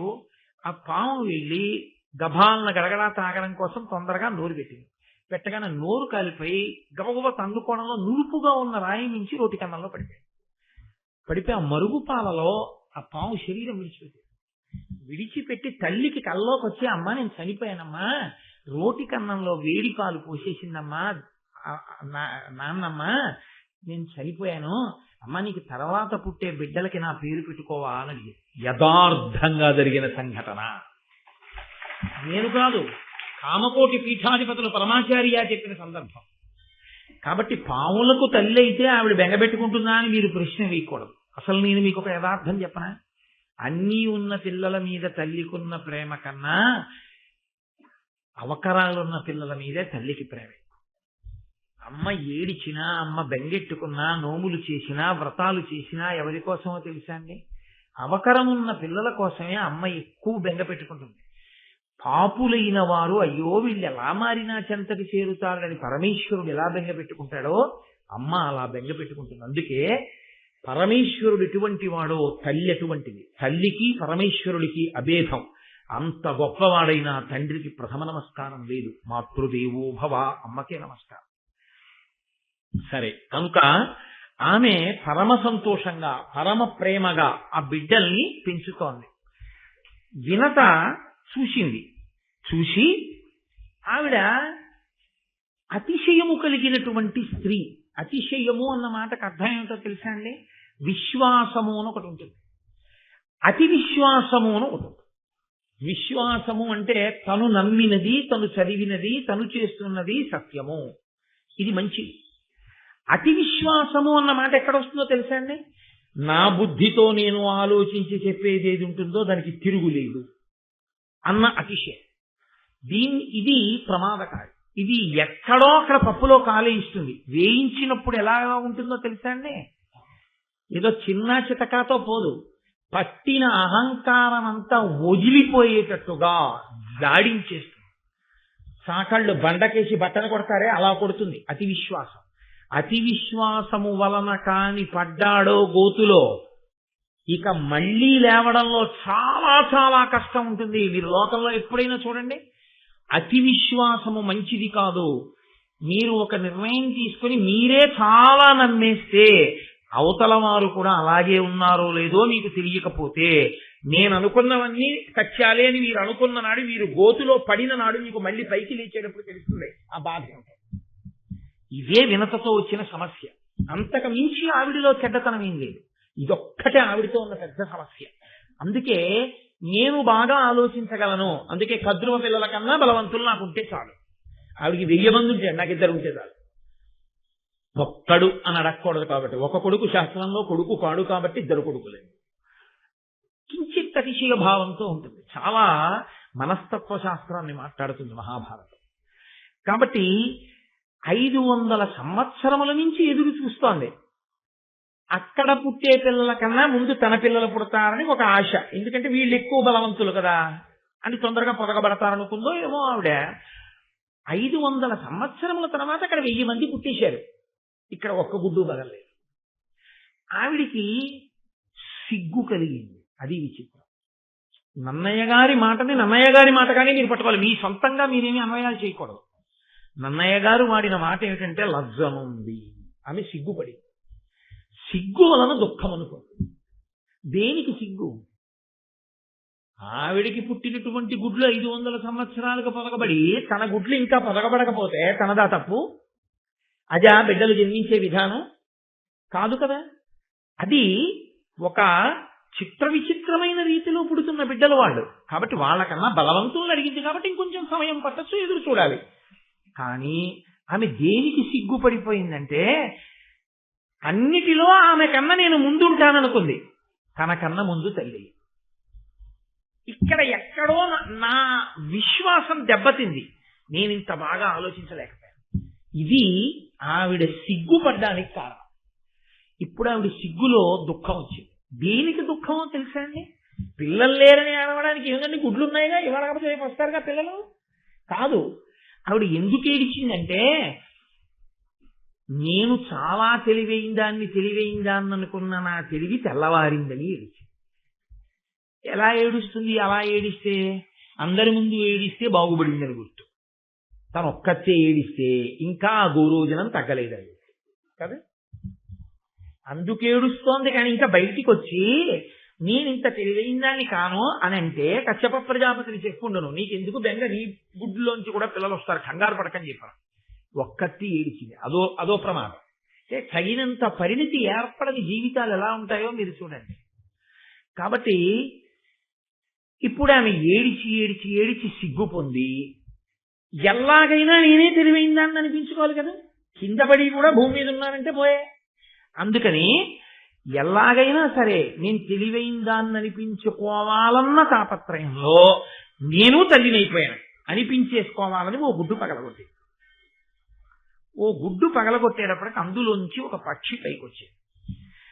ఆయన అన్నాడు, దాన అపరార్థకాయ విహీనుడు పూర్వార్ధ తను సహితుడు అరుణుడనంగానుదయించ సుతుండు మహానీతియుతుండు తల్లి కప్రియమొసగన్. ఆయన పూర్వార్ధతను సహితుడు. నడుం దగ్గర నుంచి పైన ఉండవలసినటువంటి శరీరం ఉంది, ఈ క్రింద ఉండవలసినటువంటి అపరార్థకాయుని. ఆయనకి ఈ క్రింద ఉండవలసినటువంటి శరీరము లేదు, ఇక్కడ వరకే శరీరం ఉంది. మహాతేజోమూర్తి, గొప్ప సునిశిత బుద్ధిశాలి. అటువంటి వాడు పుడుతూని పేరుతో పుట్టాడు, అరుణుడు. ఆయన పుట్టి అమ్మ వంక చూశాడు. అతి విశ్వాసం నీది, అతి విశ్వాసము వలన సిగ్గుపడింది నువ్వు, ఆ సిగ్గు వలన ఏడిచింది నువ్వు. కద్రువ ఎదురు చూసింది గుడ్లలోంచి పిల్లలు వచ్చే వరకు. ఎంతసేపు కద్రువ అడిగిన వాటిని దృష్టిలో పెట్టుకుని నీ తెలివి నిరూపించుకోవాలన్న అతిశయంతో ప్రవర్తించావు. ఈ అతిశయం పోవడానికి నేను పూర్తిగా తయారు కాకముందు గుడ్డు బ్రద్దలు కొట్టి ఇంత అంగవైకల్యంతో నేను పుట్టేటట్టు చేశావు కనుక, నేను ఇంత బాధపడవలసిన అవసరాన్ని నువ్వు ఏర్పాటు చేశావు కనుక 500 సంవత్సరముల పాటు కద్రువకు దాసివగుదువుగాక అని చెప్పించారు. ఎక్కడ పడిందో చూస్తారా గోతులో? ఇప్పుడు ఒక్కసారి బెంగొచ్చింది. ఏమిటి బెంగ? ఇన్నాళ్లు తాను చాలా తెలివైందాన్ని అనుకుని ఎవరి మీద తాను పెత్తనం చేశాననుకుందో ఆవిడికి భయపడవలసిన రోజు వచ్చింది కాదు. ఆవిడికి తాను సేవ చెయ్యవలసిన రోజు వచ్చింది. అన్నీ ఆవిడ్ని దృష్టిలో పెట్టుకుని ఈవిడ పని చేయవలసిన రోజు వచ్చింది. ఆవిడ ఎప్పుడు పిలుస్తుందో అందుకని మనం ఈ పని తొందరగా చేసేసుకోవాలి. మరి కద్రు పిలిస్తే వెనక వెళ్ళిపోవద్దు తొందరగాను, దాసి కాబట్టి. ఇప్పుడు ఏమవుతుంది? ఈ అతిశయం అంతా ఇలా లేనిపోని తెలివితేటలకెళ్ళే ఈ దాస్యం వచ్చిందని 500 సంవత్సరముల దాస్యం తర్వాత నీకు విరిగిపోతుంది ఈ అతిశయం. అనుగ్రహించాడు కొడుకు. అమ్మకి అతిశయం ఉండిపోతే ఇంకా ఎన్ని తప్పులు జరిగిపోతాయో, జరగకూడదు అని అన్నాడు. అమ్మా, తొందరపడి ఒక గుడ్డుని పగలగొడితే పగలగొట్టావు, రెండో గుడ్డుని మాత్రం అలా పగలగొట్టవు. అందులోంచి మహాతేజోమూర్తి ఉద్భవిస్తాడు. ఆయన నిన్ను దాస్యం నుంచి విడుదల చేయిస్తాడు. ఆయన మాత్రం గుడ్డులోంచి వచ్చే వరకు నువ్వు అలాగే ఉండు అని మహానుభావుడైనటువంటి అరుణుడు సూర్య భగవానుడికి రథసారథిగా వెళ్ళిపోయాడు. పరమేశ్వరుని యొక్క శక్తి అంటే ఎలా ఉంటుందో తెలుసా అండి? ఆయన యొక్క సాధన సంపత్తులను వీటిని చూసినా మీకు విచిత్రంగానే ఉంటుంది. సూర్య భగవానుడే మహాతేజోమూర్తి, అగ్నిహోత్రం. అసలు ఆయన దగ్గరకి కూడా ఎవరు వెళ్ళరు. అటువంటి బ్రహ్మాండమైన తేజోరాశి అయినటువంటి సూర్యుడికి ఒక రథం, దానికి ఒకటే చక్రం. 2 చక్రాలున్న రథం అయితేనే సరిగ్గా వెళుతుంది. ఏక చక్రధరం దేవం తం సూర్యం ప్రణమామ్యహం. ఒక్కటే చక్రంతో ఉన్న రథం. ఆ రథానికి 7 గుర్రాలు. 7 గుర్రాల్ని తోరేవాడు ఒక సారథి. ఆ సారథికి నడుము కింద శరీరం లేదు, పైన శరీరం మాత్రమే ఉన్నవాడు. ఆయన రథం నడిచే మార్గం ఆధారం లేని ఆకాశం. ఆయన గమనంలో 1 నిమిషం ఆలస్యంగా ఉదయించడు, 1 నిమిషం ఆలస్యంగా అస్తమించడు. అది ఈశ్వరుని ప్రతిభ. తన దగ్గర ఉన్న సాధన సంపత్తులను బట్టి ప్రకాశించడం కాదు, తన శక్తి చేత ప్రకాశిస్తుంటాడు ఈశ్వరుడు. దాని వలన అరుణుడికి గొప్పతనం వచ్చింది, సూర్యరథ సారథి అని. సూర్యుని యొక్క తేజస్సుని తట్టుకొని సారథిగా నిలబడగలిగిన వాడంటే ఆయన ఎంత తేజోమూర్తో మీరు ఆలోచించండి. ఆయన అసలు నిజంగా ఒక గుడ్డులో పూర్ణంగా ఉంటే అసలు ఎటువంటి మహాపురుషుడు ఆవిర్భవించి ఉండేవాడు లోకానికి. కాబట్టి ఇప్పుడు అరుణుడు ఉదయించాడు, కొంతకాలం అయిపోయింది. శాపవాక్కు అమలులోకి రావాలి కదూ. ఈలోగా మహాభారతంలో ఇదో గమ్మత్తు. ఈలోగా నేనప్పుడు అన్నప్పుడల్లా ఇక్కడ కుక్కాన్ని వదిలి ఇంకో కుక్కాన్ని పుచ్చుకుంటూ ఉంటాను. పూర్వం తిరుమల ఎక్స్ప్రెస్ విశాఖపట్నం నుంచి తిరుపతి వెడుతుండేది. కాకినాడ నుంచి కొన్ని బోగీలు వెళ్ళేది. వెడితే సామర్లకోట వరకు వచ్చినటువంటి తిరుమల ఎక్స్ప్రెస్ ఇంజిన్ దాన్ని వదిలేసి అలా ముందుకెళ్ళిపోయి ఎస్కేప్ లైన్ మీదకి వచ్చి వెనక్కి వెళ్ళి మళ్ళీ సెకండ్ లైన్ మీదకి వచ్చి కాకినాడ నుంచి వచ్చినటువంటి బోగీల్ని కలుపుకుని మళ్ళీ అక్కడి నుంచి వెనక్కి తోసుకెళ్ళి మళ్ళీ ఇలా ముందుకొచ్చి తను విశాఖపట్నం నుంచి తెచ్చొచ్చిన భోగీల దగ్గరికి వచ్చి వాటిని కలుపుకుని అప్పుడు పట్టుకుని తిరుపతి. అలా మహాభారతంలో కథలు ఇక్కడ వదిలి మళ్ళీ ఎస్కేప్ లైన్ మీదకి వెళుతుంటాయి. వెళ్ళి మళ్ళీ అక్కడి నుంచి కొన్ని పెట్లు పట్టుకొచ్చి మళ్ళీ ఈ రైలు కలుపుకుని మళ్ళీ వెళుతుంటాయి. మీరు మాత్రం ఏ పెట్టని వదిలిపెట్టకూడదు. అన్ని పెట్ల తాలూకా కొక్కాలు మీకు పడుతూ ఉండాలి, జాగ్రత్తగా పట్టుకుంటూ ఉండాలి. అందుకని మహాభారతానికి నాగా పెట్టేస్తే కొన్ని అర్థం కదా. కాబట్టి ఇప్పుడు వీళ్ళిద్దరూ వినత కదురువ ఒకరోజు బయలుదేరి పాలసముద్రం దగ్గరికి వెళ్ళారు. ఈలోగా జరిగినటువంటి విచిత్రం ఏంటంటే దేవతలకి రాక్షసులకి అమృతాన్ని పొందాలి అని కోరిక కలిగింది. దేవతలు రాక్షసులు కలిసి క్షీరసాగర మథనం చేస్తే అందులోంచి అమృతం వస్తుంది. కాబట్టి ఇప్పుడు వాళ్ళు మందర పర్వతాన్ని తీసుకొచ్చి ఆ పాలసముద్రంలో చిలకడం కోసమని దింపారు. ఆ మందర పర్వతం పాలసముద్రంలో మునిగిపోకుండా ఉండడం కోసం శ్రీ మహావిష్ణువుని ప్రార్థన చేస్తే ఆయన ఆదికూర్మమై నిలబడితే ఆ తాబేటి డొప్ప మీద ఈ మందర పర్వతాన్ని పెట్టి వాసుకిని చుట్టి రాక్షసులు దేవతలు పట్టుకుని చిలికారు. చిలికితే ఈ మందర పర్వతం ఆయన వీపుని ఒరుసుకుంటే అప్పుడు ఆయన ఎప్పటి నుంచో వీపు కొద్దిగా దొరదగా ఉంది అనుకున్నట్ట తీరింది. అప్పుడు ఆయన చెయ్యి అందదు కదా మరి, 4 బాహువులైనా నిజంగా మహానుభావుడు ఆయన కాబట్టి భరించాడు. వాసుకిని పెట్టి తిప్పితే ఆ మందర పర్వతం యొక్క ఉరిపిడి చేత పాలసముద్రం అంతా చిలకబడితే ఆ పాలవెల్లి లోపల కప్పటికప్పటికి మందరాగము తిరిగి చప్పుడు నిండెన జండము చెప్పేడిదేమని అదుని చెవులు చిందరగొని అన్నంటారు పోతన గారు భాగవతంలో. పెరుగు చిలికేటప్పుడు నిశ్శబ్దంగా ఏముండదు, చాలా పెద్ద చప్పుడు వస్తుంది, చర్ చస్ చర్ చస్ అని. అలవాటు లేని వాళ్ళు కానీ పట్టుకుంటే కుండ పగిలిపోతుంది. దాన్ని ఆ కవ్వం మధ్యలో ఉండేటట్టుగా పట్టుకుని చక్కగా కవ్వం నిలువుగానే ఉండేటట్టు ఈ చెయ్యిని ఇటు వదులుతూ ఈ చెయ్యిని ఇటు పెడుతూ అలా తిప్పాలి. అది కొన్నాళ్ళు సాధన అయిపోతే ఇంకోళ్ళతో మాట్లాడుతూ సైకిల్ తొక్కేసినట్టు మాట్లాడుతూ ఇలా తిప్పేస్తారు. మొదట్లో అలవాట్లేకి ఇలా తిప్పేటప్పుడు కవ్వం ఇలా అడ్డంగా పడుకుంటుంది. మళ్ళీ కవ్వాన్ని తీసి నిలువుగా నించోబెట్టుకునేటప్పటికి చేతులకు ఆ వెన్నపూస కొంచెం అంటుకుని తాడు జారిపోతుంటుంది. 2 మాటలు 3 మాటలు తిప్పేది ఏమిటో నాకు అర్థం కావట్లేదని ముడిపడిపోయి ఆఖరికి వేసుకున్న ఉత్తరీయం జారిపోయి వాడికి చల్ల చేయడం చేతకాక భారీకి ఇచ్చేస్తారు. ఆ కవ్వం చెయ్యడం వచ్చేస్తే చల్ల చేయడం అలా అందం. ఆ నురుగు అది వస్తుంటే ఆ తుంపర్లతోటి ఒక్కసారి బుడుక్కలు లేకపోతే ఆ మజ్జిగంతా బయటపడిపోతుంది. అలా పడిపోకుండా కుండలోని తిరిగేటట్టు చిలికితే వచ్చేటటువంటి ధ్వనితో ఆ కుండలోనే అంత ధ్వని వస్తే పాల సముద్రాన్ని చిలికితే ఎంత ధ్వని వస్తుంది. ఎక్కడో సమాధిలో ఉన్నటువంటి చతుర్ముఖ బ్రహ్మగారు ఉలిక్కి పడి, ఏమిట్రా చప్పుడు, ఏం చేస్తున్నారు రా పిల్లలు అని బయటకు వచ్చి చూసేట ఆ రోజుల్లో. అంత పెద్ద చప్పుడు వచ్చింది. సరే, అందులోంచి మొట్టమొదటి అమృతం వస్తుంది అనుకుంటే హాలాహలం వచ్చింది. మహానుభావుడు పరమేశ్వరుడు లోకములకు తండ్రి కాబట్టి ఆయన ఆ హాలాహలాన్ని పుచ్చుకుని లోకములను కాపాడాడు. తర్వాత ఉచ్చైశ్రవము మొదలైన వచ్చే ఇంద్రుడు పుచ్చుకున్నాడు. కౌస్తభం వచ్చింది, శ్రీ మహావిష్ణువు పుచ్చుకున్నారు. శ్రీ మహాలక్ష్మి వచ్చింది, శ్రీ మహావిష్ణువుని వరించింది. ధన్వంతరి అమృత పాత్రతో పైకొచ్చారు. ఇప్పుడు దేవతలు దానవులు కలిసి ఈ అమృతాన్ని జాగ్రత్తగా ఎక్కడ దాచాలి అని ఆలోచించారు. ఇంద్రుడికి అప్పచెప్దాం, ఇంద్రుడు దాస్తాడు జాగ్రత్తగాను అని చెప్పి ఇంద్రుడికి ఇచ్చారు. ఆ ఇంద్రుడు తీసుకెళ్లి దాన్ని దాస్తూ ఉండేవాడు. దాచుకుని అట్టే పెట్టాడు. దాచడం అంటే అన్ని వేళలా దాచడం అంత తేలికైన పని అని మీరు అనుకోకూడదు. కొన్ని కొన్ని విషయాల్ని మీరు ఎవరి దగ్గరైనా పుచ్చుకుని దాచడం చాలా ప్రమాదకరమైనటువంటి విషయం. నాకు స్నేహితుడు ఉండేవాడు. అతను ఒకసారి నాకు విషయం చెప్పాడు. అతను ఎక్కడికో ట్రాన్స్ఫర్ అయ్యాడు. అతని రూమ్ లో ఇంకొక అతను కూడా మా ఆఫీస్ లో ఉద్యోగి ఉండేవాడు. పేర్లు ఎందుకు బాగుండదు. ఆ రోజుల్లో మాకు బ్యాంక్ లో వేసేవారు కాదు, చేతికి జీతం ఇచ్చేవారు. జీతం ఇచ్చేసేయగానే అతను రూమ్కి వచ్చి ఈ రెండో వాడు ఏం చేసేవాడంటే మొదటి వాడికి ఆ జీతం ఇచ్చేసేవాడు. నీ దగ్గర ఉంచవా, రేపు తీసుకుంటాను, జీతం మాత్రం మొట్టమొదటి నీ దగ్గరే ఉంచండి. అతను అనుకునేవాడు నాకు ఇచ్చిన తర్వాత ఇతను కలిసి వస్తుంది ఇలా ఉందనుకుని పాపం ఎంతో సంతోషంగా తీసేసుకుని దాచి మర్నాడు ఇచ్చేవాడు. ఇతను దాన్ని పట్టుకెళ్ళి బ్యాంకులో వేసేసుకునేవాడు. ఓసారి అడిగాడు, ఏమైనా ఎప్పుడు నాకే ఇస్తుంటావు, నీకేమైనా బాగా కలిసి వస్తుందా, నాకు ఈ మంచిది అంటుంటారో అంటే అతను అన్నాడు, నా మొహం అదేం కాదు, రూమ్ బలమైంది కాదు కదా, తలుపులు అవిని రాత్రి దొంగడు ఎత్తుకుపోతే నీకు ఇచ్చాను కాబట్టి ఎత్తుకుపోయాడు కాబట్టి నువ్వు ఇవ్వాలి, నాకు తెల్లారాక బ్యాంకులో వేసుకుంటాను, అందుకని నా దగ్గర పెట్టుకుని దొంగడు ఎత్తుకుపోతే నాది పోయింది ఇచ్చేవాళ్ళు, నీకు ఇస్తే నువ్వు ఇవ్వాలి, అందుకు నీకు ఇస్తున్నాను, నీ చేయి మంచిదని ఏం కాదు, హరి నీ మొహం ఇచ్చా ఇంకెప్పుడు నేను ఉంచుకోను అన్నట్టు. నాకు వచ్చి చెప్పాడు ఒకసారి, ఇలా అన్నానండి కోటేశ్వరారు, ఎంత విచిత్రం చూడండి వాడు గడుచుతాను.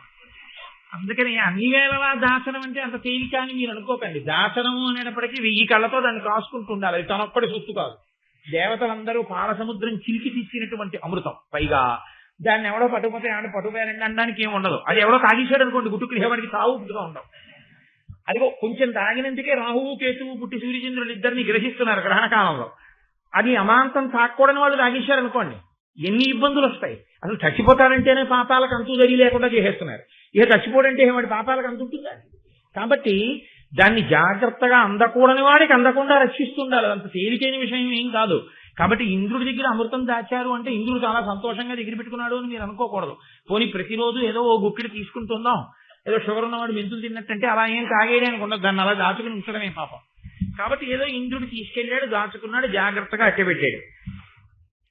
అలా చాలా కాలం అయిపోయిన తర్వాత ఈ క్షీరసాగర మథనంలో పుట్టినటువంటి ఉచ్చైశ్రవం అనేటటువంటి ఒక తెల్లటి గుర్రం, అదో విచిత్రం. మహాభారతంలో ఈ గుర్రాల కథలు చాలా వస్తాయి. విశ్వామిత్రుడిని ఓ శిష్యుడు అడిగాడు, నీకేం కావాలన్నాడు. నాకేం వద్దులేరా అన్నాడు. నీకేం కావాలన్నాడు. నాకేం వద్దన్నాడు. 10 మాటలు అడిగాడు శిష్యుడు, నాకేం వద్దన్నాడు. ఆయనకు ఒళ్ళు మండింది. ఒక్క చెవి మీద నల్లమచ్చున్నవి ఈ గుర్రాలు అక్కడ. ఇక లోకాలని తిరిగాడు. ఒక చెవి మీద మచ్చున్నవి ఈ గుర్రాలు ఎక్కడ దొరుకుతాయి?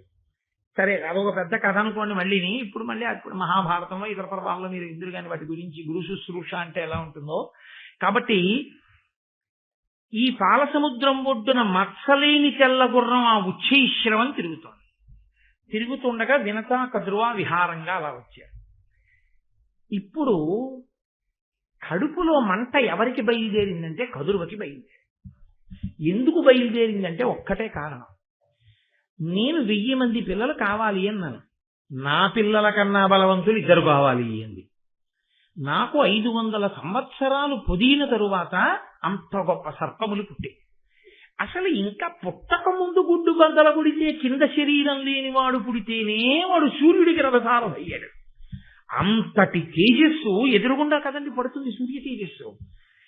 అంత దూరంలో సూర్య భగవానుడు ఉండగానే దగ్గర కూడా ఎవరు వెళ్ళరు. అటువంటిది రథం మీద ఎదురుగుండా కూర్చుని రథం తోలుతున్నాడు అంటే ఎంతటి తేజోమూర్తి. ఇప్పుడు ఇంకొక 500 సంవత్సరముల తర్వాత పుట్టేటటువంటి కుమారుడు మరింత తేజోమూర్తి రాబోతున్నాడు. ఇప్పుడు ఈవిడ అలాంటి కోరిక కోరేసింది. 2 కొడుకులు ఇంతటి తేజోమూర్తుల ముందు నా కొడుకులు ఏం నిలబడతారు? దీనికి ఇన్ని తెలివితేటలరా, ఎంత గొప్ప కోరిక కోరిందిరా ఇది, ఎలాగైనా ఈవిడ్ని ఇబ్బంది పెట్టాలి అంటే అసూయ ప్రబలింది. ఎంత ప్రమాదకరమైన లక్షణమో అసూయ అన్నది నీకు మహాభారతం తీర్పు చెప్పబోతోంది. గాంధారి ఇదే, అక్కడే ప్రారంభమైంది భారతం. ఆవిడే అంతే, కడుపు బాదుకుంది, ఆ కడుపులో ఉండేటటువంటి బిడ్డలు గర్భస్రావం అయిపోయి బయటికి వచ్చేస్తే నీటి కుండల్లో పెట్టి పెంచితే 100 పుత్రులు కౌరవులు పుట్టారు. ఇక్కడ 1000 మంది బిడ్డలు గుడ్లలోంచి వచ్చారు. పునాదిగా పడుతోంది ఆది పర్వంలో గరుడోత్పత్తి. విశేషమైన అసూయ పొందింది. నేను మీతో నిన్న మనవి చేశాను, అసూయ ఎందు కోపము ఎందు వ్యూహరచన చేస్తే పాపము చాలా మిక్కుటముగా కట్టి కుడిపేటటువంటి ఆలోచనలే వస్తాయి. ఎందుకంటే విషపూరితం అయిపోయింది కనుక మనసంతా. ఆవిడ అప్పుడు బహుశా ఆలోచన చేసి ఉంది, ఎలా ఈ వినతని లొంగ తీసుకోవడం. ఎంత బలం ఉన్నదైనా నేను చెప్పిన మాట వినేటట్టుగా నా దగ్గర పడేసి ఉంచితే ఆ బలమంతా నా కోసం పనికొచ్చేదే, కానీ ఆ బలం సొంతానికి పనికి రాకుండా పోతుందిగా. అప్పుడేం చేస్తుంది? కాబట్టి ఎలాగైనా నేను ఈ వినతని నాకు దాసిని చేసుకోవాలి. ఇది ఆవిడ కడుపులో ఉంది ఎప్పటి నుంచో ఆలోచన. అదును కోసం ఎదురు చూస్తోంది. ఇద్దరు పాలసముద్రం ఒడ్డుకి వెళ్ళారు. పాలసముద్రం ఒడ్డుకి వెళ్ళిన తర్వాత ఆ పాలసముద్రం చాలా గొప్పదైన స్థితిలో, దాని కెరటములు, దాని తరగలు, అందులోంచి వచ్చేటటువంటి నురుగు, ఆ తుంపర్లు మంచి సంతోషంగా ఉంది. ఇద్దరు విహరిస్తున్నారు. అక్కడ కద్రువ తెల్లటి గుర్రాన్ని చూసింది. ఆవిడికి తెలుసు అది ఉచ్చైశ్రవము, దానికి ఎక్కడా చిన్న నల్లమచ్చ కూడా ఉండదు, అది తెల్లటి గుర్రం అని ఆవిడికి తెలుసు. ఆవిడికి ఇంకొక విషయం కూడా తెలుసు, వినతకి అతిశయం ఎక్కువ.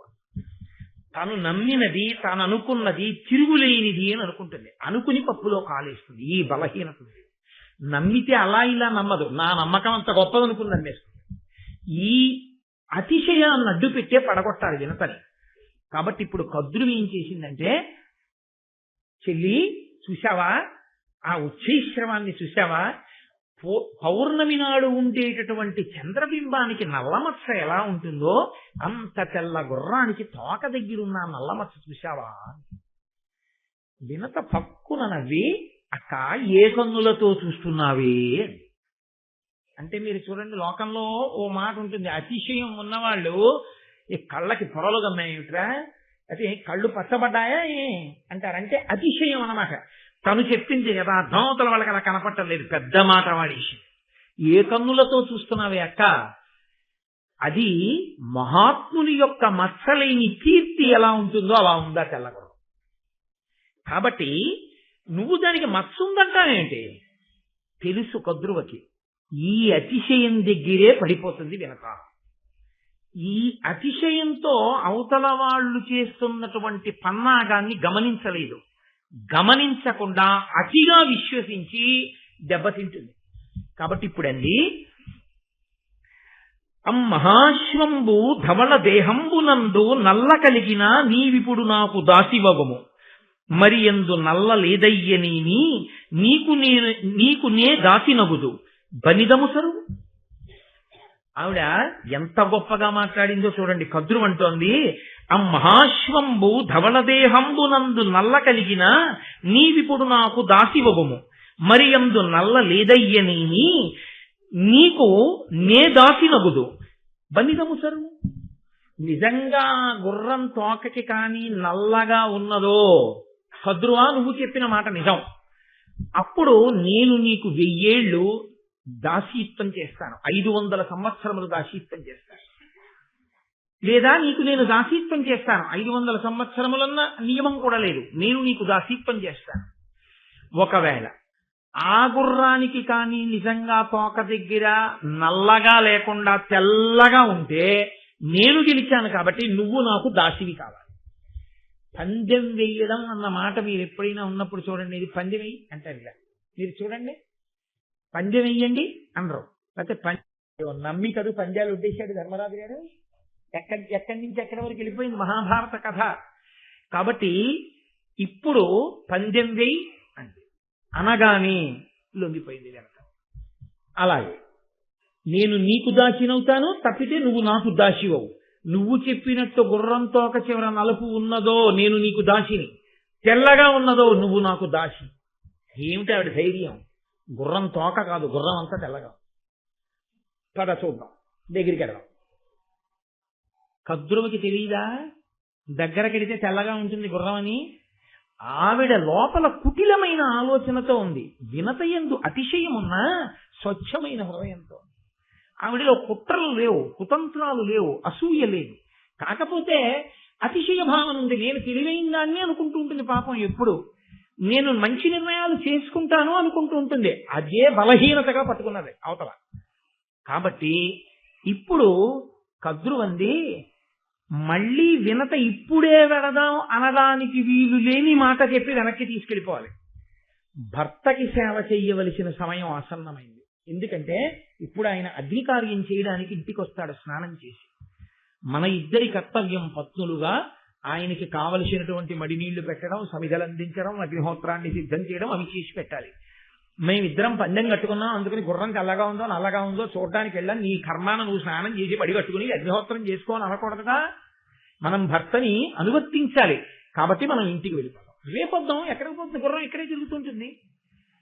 అంటే చెప్పాను కదూ, వినత తొందరగా పడిపోతుంది పాపం. ఆవిడంది అలాగే. రేపొద్దాం ఇంటికి వెళ్ళిపోయింది. ఒక రాత్రి సమయాన్ని ఎందుకు అట్టి పెట్టుకుందో తెలుసా అండి కద్రువ? కేవలము వినతని మోసం చెయ్యడం కోసమే పెట్టుకుంది. కాబట్టి ఇప్పుడు ఆవిడ తన బిడ్డలందరినీ సమావేశపరిచింది ఇంట్లో. ఆవిడ బిడ్డలందరూ పావులు, పావులన్నీ సాధారణంగా నల్లగానే ఉంటాయి. కాబట్టి పావులన్నిటినీ సమావేశపరిచింది. కొడుకుల వంక చూసి ఒక మాట అంది.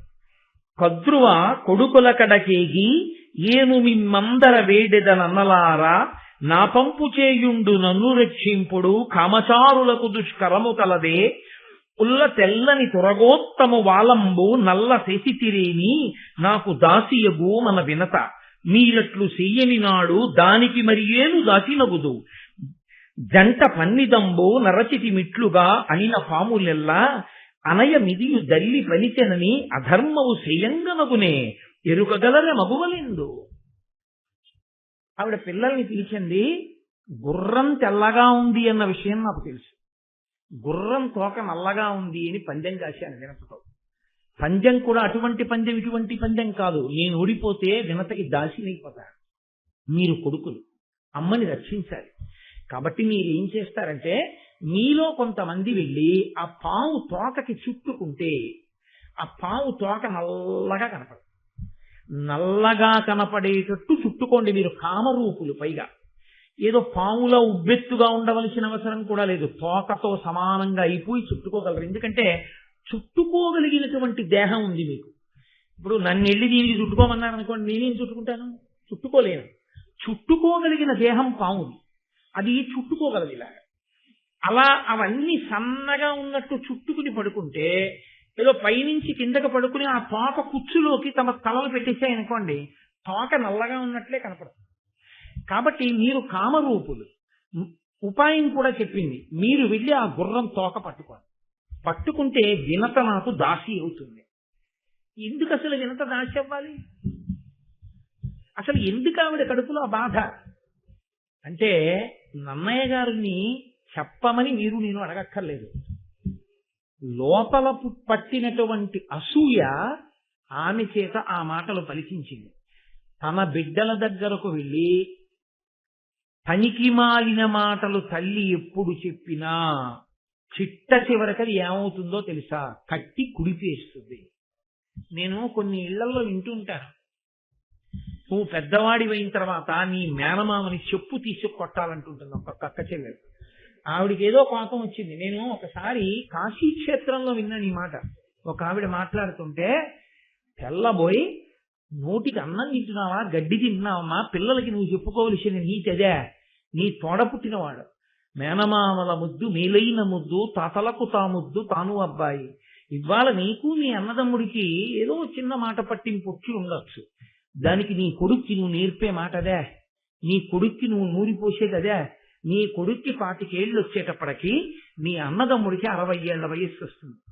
60 ఏళ్ల వయస్సు వచ్చేసి షష్ఠి పూర్తికి దగ్గర పడిపోయినటువంటి పెద్దవాణ్ణి మేనల్లుడు వెళ్ళి నిజంగా నువ్వు చేస్తున్న దుర్బోధలు వాడి మనసుకు పట్టి వాడు చెప్పుచ్చు కొడితే ఈ వంశం కాలిపోతుంది. మేనమామ పూజనీయుడు, తప్పు చేసినా నాన్న మేనమామకి నమస్కారం పెట్టి వెళ్ళిపో, మామయ్య ఆశీర్వచనమే.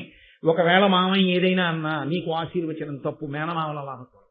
మేనమామయందు తప్పొప్పులు ఇంచే అధికారం నీకు లేదు, నువ్వెవరి ఆయన ఎందు ఎంచడానికి, తప్పలా చెప్పకూడదు అని చెప్పడం మానేసి తన అన్నదమ్ముడి మీద కోపం తన బిడ్డలకి నేర్పితే ఆఖరికి వచ్చేటప్పటికి జరిగేది ఏంటి? వాడికి మేనమామని కొట్టడం ఒకటే రావడం కాదు, మేనమామని కొట్టక ముందు చాలా మందిని కొట్టి ఈ తల్లి వెళ్ళి బెయిల్ ఇచ్చి కొడుకుని జైల్లోంచి తెచ్చుకోవాల్సిన రోజు వస్తుంది. రాదు. నువ్వు నేర్పిన విషయం ఎక్కడికి పోతుంది?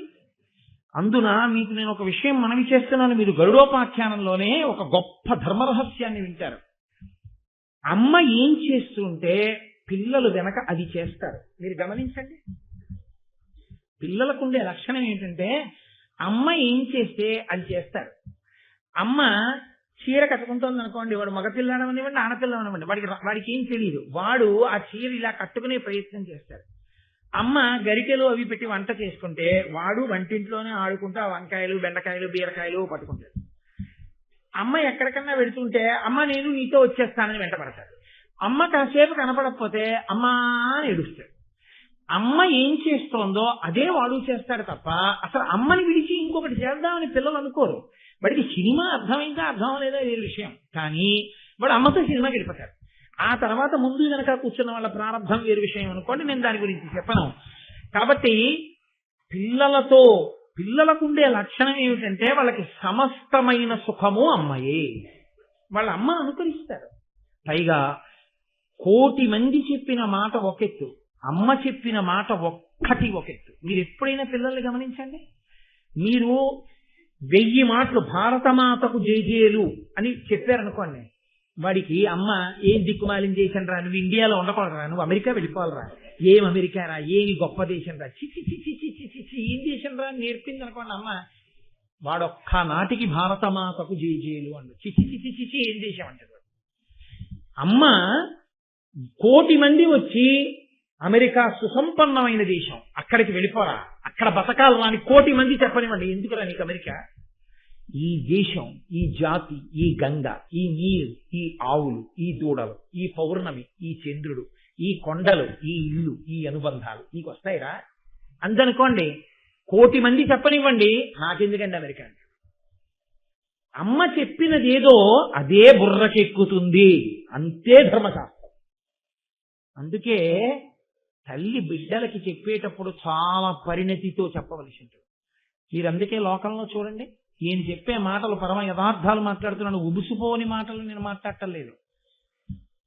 కొడుకు ఎంత సంతోషంగా ఉన్నా తల్లి గభాలను ఏడిచేసింది అనుకోండి, పిల్లాడి మనసు అతలాకుతలం అయిపోతుందండి, కదిలిపోతుందంటే పిల్లాడి మనసు. అమ్మ స్థానం అంత గొప్పది. అమ్మ ప్రత్యేకించి చిన్నతనంలో అమ్మ చెప్పిన మాటలు ఏ ఉన్నాయో అవి హత్తుకుంటాయి. నేను మీకు ఒక సత్యం చెప్తున్నాను, తండ్రి మీద శత్రుత్వం కూడా పిల్లలకు వస్తుంది అమ్మ వేరుగా మాట్లాడితే. నీ నాన్న వల్ల నేను సుఖపడింది ఏముందిరా, నీ నాన్న వల్ల నేను సుఖపడింది ఏముందిరా అని అమ్మ 100 మాటలు అందనుకోండి, నాన్నగారు పనికి మాలిన వాడు అన్న భావన కూడా వస్తుంది పిల్లలకి. నేను పరమ యథార్థం చెప్తున్నాను మీకు. గరుడోపాఖ్యానంలో ఈ సత్యాలన్నింటినీ నన్నయ్య గారు ఆవిష్కరిస్తారు. అందుకే అందరికన్నా జాగ్రత్తగా మాట్లాడడం నేర్చుకోవలసింది ఎవరు అంటే తల్లి. తల్లి ఏది పిల్లలతో మాట్లాడుతుందో పిల్లలు అలాగే తయారవుతారు. కాబట్టే తల్లి పరిణతితో మాట్లాడాలి, చాలా జాగ్రత్తగా మాట్లాడాలి. కాబట్టి ఇప్పుడు అమ్మతో ఇలా మాట్లాడితే ఆ పిల్లలు అన్నారు, దేనికమ్మా, దేనికి పిన్నమ్మ నీకు దాసి కావాలి? కేవలం అసూయ తప్ప ఆవిడ దగ్గర జవాబేముంది? కాబట్టి ఆ పిల్లలు అన్నారు, తప్పురా, అమ్మ చెప్పిందని ఇంత అన్యాయమా, మనం వెళ్ళి పాము తోకకి చుట్టుకోవడం ఎందుకు, పిన్నమ్మ అమ్మకి దాసి కావడం ఏమిటి, అన్ని వైభోగాలు వదులుకుని అమ్మకి సేవ చేయడం ఏమిటి, తప్పు. ఇలా ఏదో చెప్పింది కదా అని మనం చేసేయకూడదు, అమ్మ తప్పు కదా, అలా చెయ్యొచ్చా అన్నారు. ఆవిడ ఆశలన్నీ ఎవరి మీద పెట్టుకుందంటే, కొడుకుకి ఏదైనా చెప్పినప్పుడు వాడు వెంటనే తిరిగి అమ్మకి ధర్మం చెప్తే అంతే, ఎక్కడ లేని కోపం వస్తుంది. ఆవిడ వెంటనే నేను మన్నింపబడగనుగాక. వ్యగ్రత అన్నది ఎంత ప్రమాదమో తెలుసా అండి. అపారమైన కోపంలో అనరాని మాట నోటి వెంట వచ్చేసింది అనుకోండి, ఆ తర్వాత వచ్చేటటువంటి పరిణామములు భయంకరంగా ఉంటాయి. అయ్యో కోపంలో అనేశానండి అంటే కోపం పోతుందేమో, ఆ వాక్కు యొక్క ప్రభావం పోదు. అందుకే మన వాళ్ళు తిట్టినప్పుడు కూడా మంగళప్రదమైన తిట్టు తిట్టించేవారు తప్ప మంగళప్రదము కాని తిట్టు తిట్టనిచ్చేవారు కాదు. నీ అమ్మ కడుపు మాడా అనేవారు. నీ అమ్మ కడుపు మాడా అన్న తిట్టి ఎందుకు తిట్టేవారో తెలుసా అండి? అదొక్కటే. ఎప్పుడు మా చిన్నతనంలో ఎప్పుడైనా తిరిగే పెద్దలు ఆ ఒక్క తిట్టే తిట్టేవారు.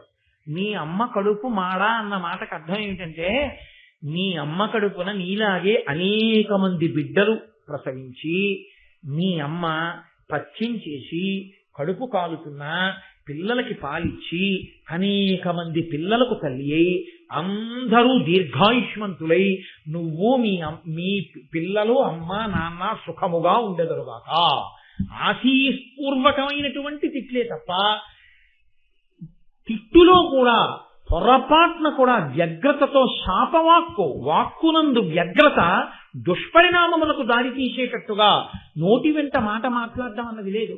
మాటల చేత దేవతలు మన్నన చేసి వరంబులిత్తురు. ఆ మాట వలన దేవతలు మన్నన చేసి వరం ఇస్తారు. నువ్వు చాలా గొప్పగా అభిషేకం చేసి పూజ చేసి పాదాత్మ్యతతో బయటికి వచ్చావు, గభాలను అనిచావు మాట సత్యం అయిపోతుందంటే గభాలను ఒక్కొక్కసారి అన్నమాట నిజమైపోతుంది. అది కత్తి కుడికిన తర్వాత అయ్యో ఆ రోజునంత కోపం తెచ్చుకోకుండా ఉండవలసింది, ఆ కోపం తెచ్చుకోకుండా ఉండవలసిందని బాధపడితే ఉపయోగం ఉండదు. కోపము అన్నది నోటికి వచ్చేయాలి కానీ మనసుకి భర్తని అంటున్నానా బిడ్డలను అంటున్నానా ఏమీ ఉండదు. అందుకే తిట్లలో అత్యంత భయంకరమైన తిట్టు ఏమిటో తెలుసా అండి? బూడిద అంటుంటారు, లేకపోతే చావు అంటుంటారు. తప్పు. అస్తమానం 10 మార్లు నోటి వెంట అసలు అటువంటి మాట రాకూడదు.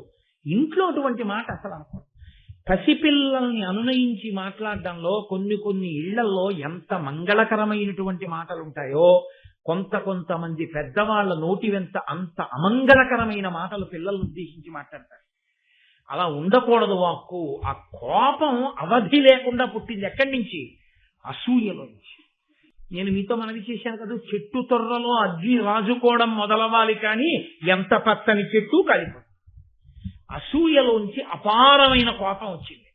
కోపం వచ్చేసి ఆవిడండి, మీరు నేను చెప్పిన మాట వినలేదు.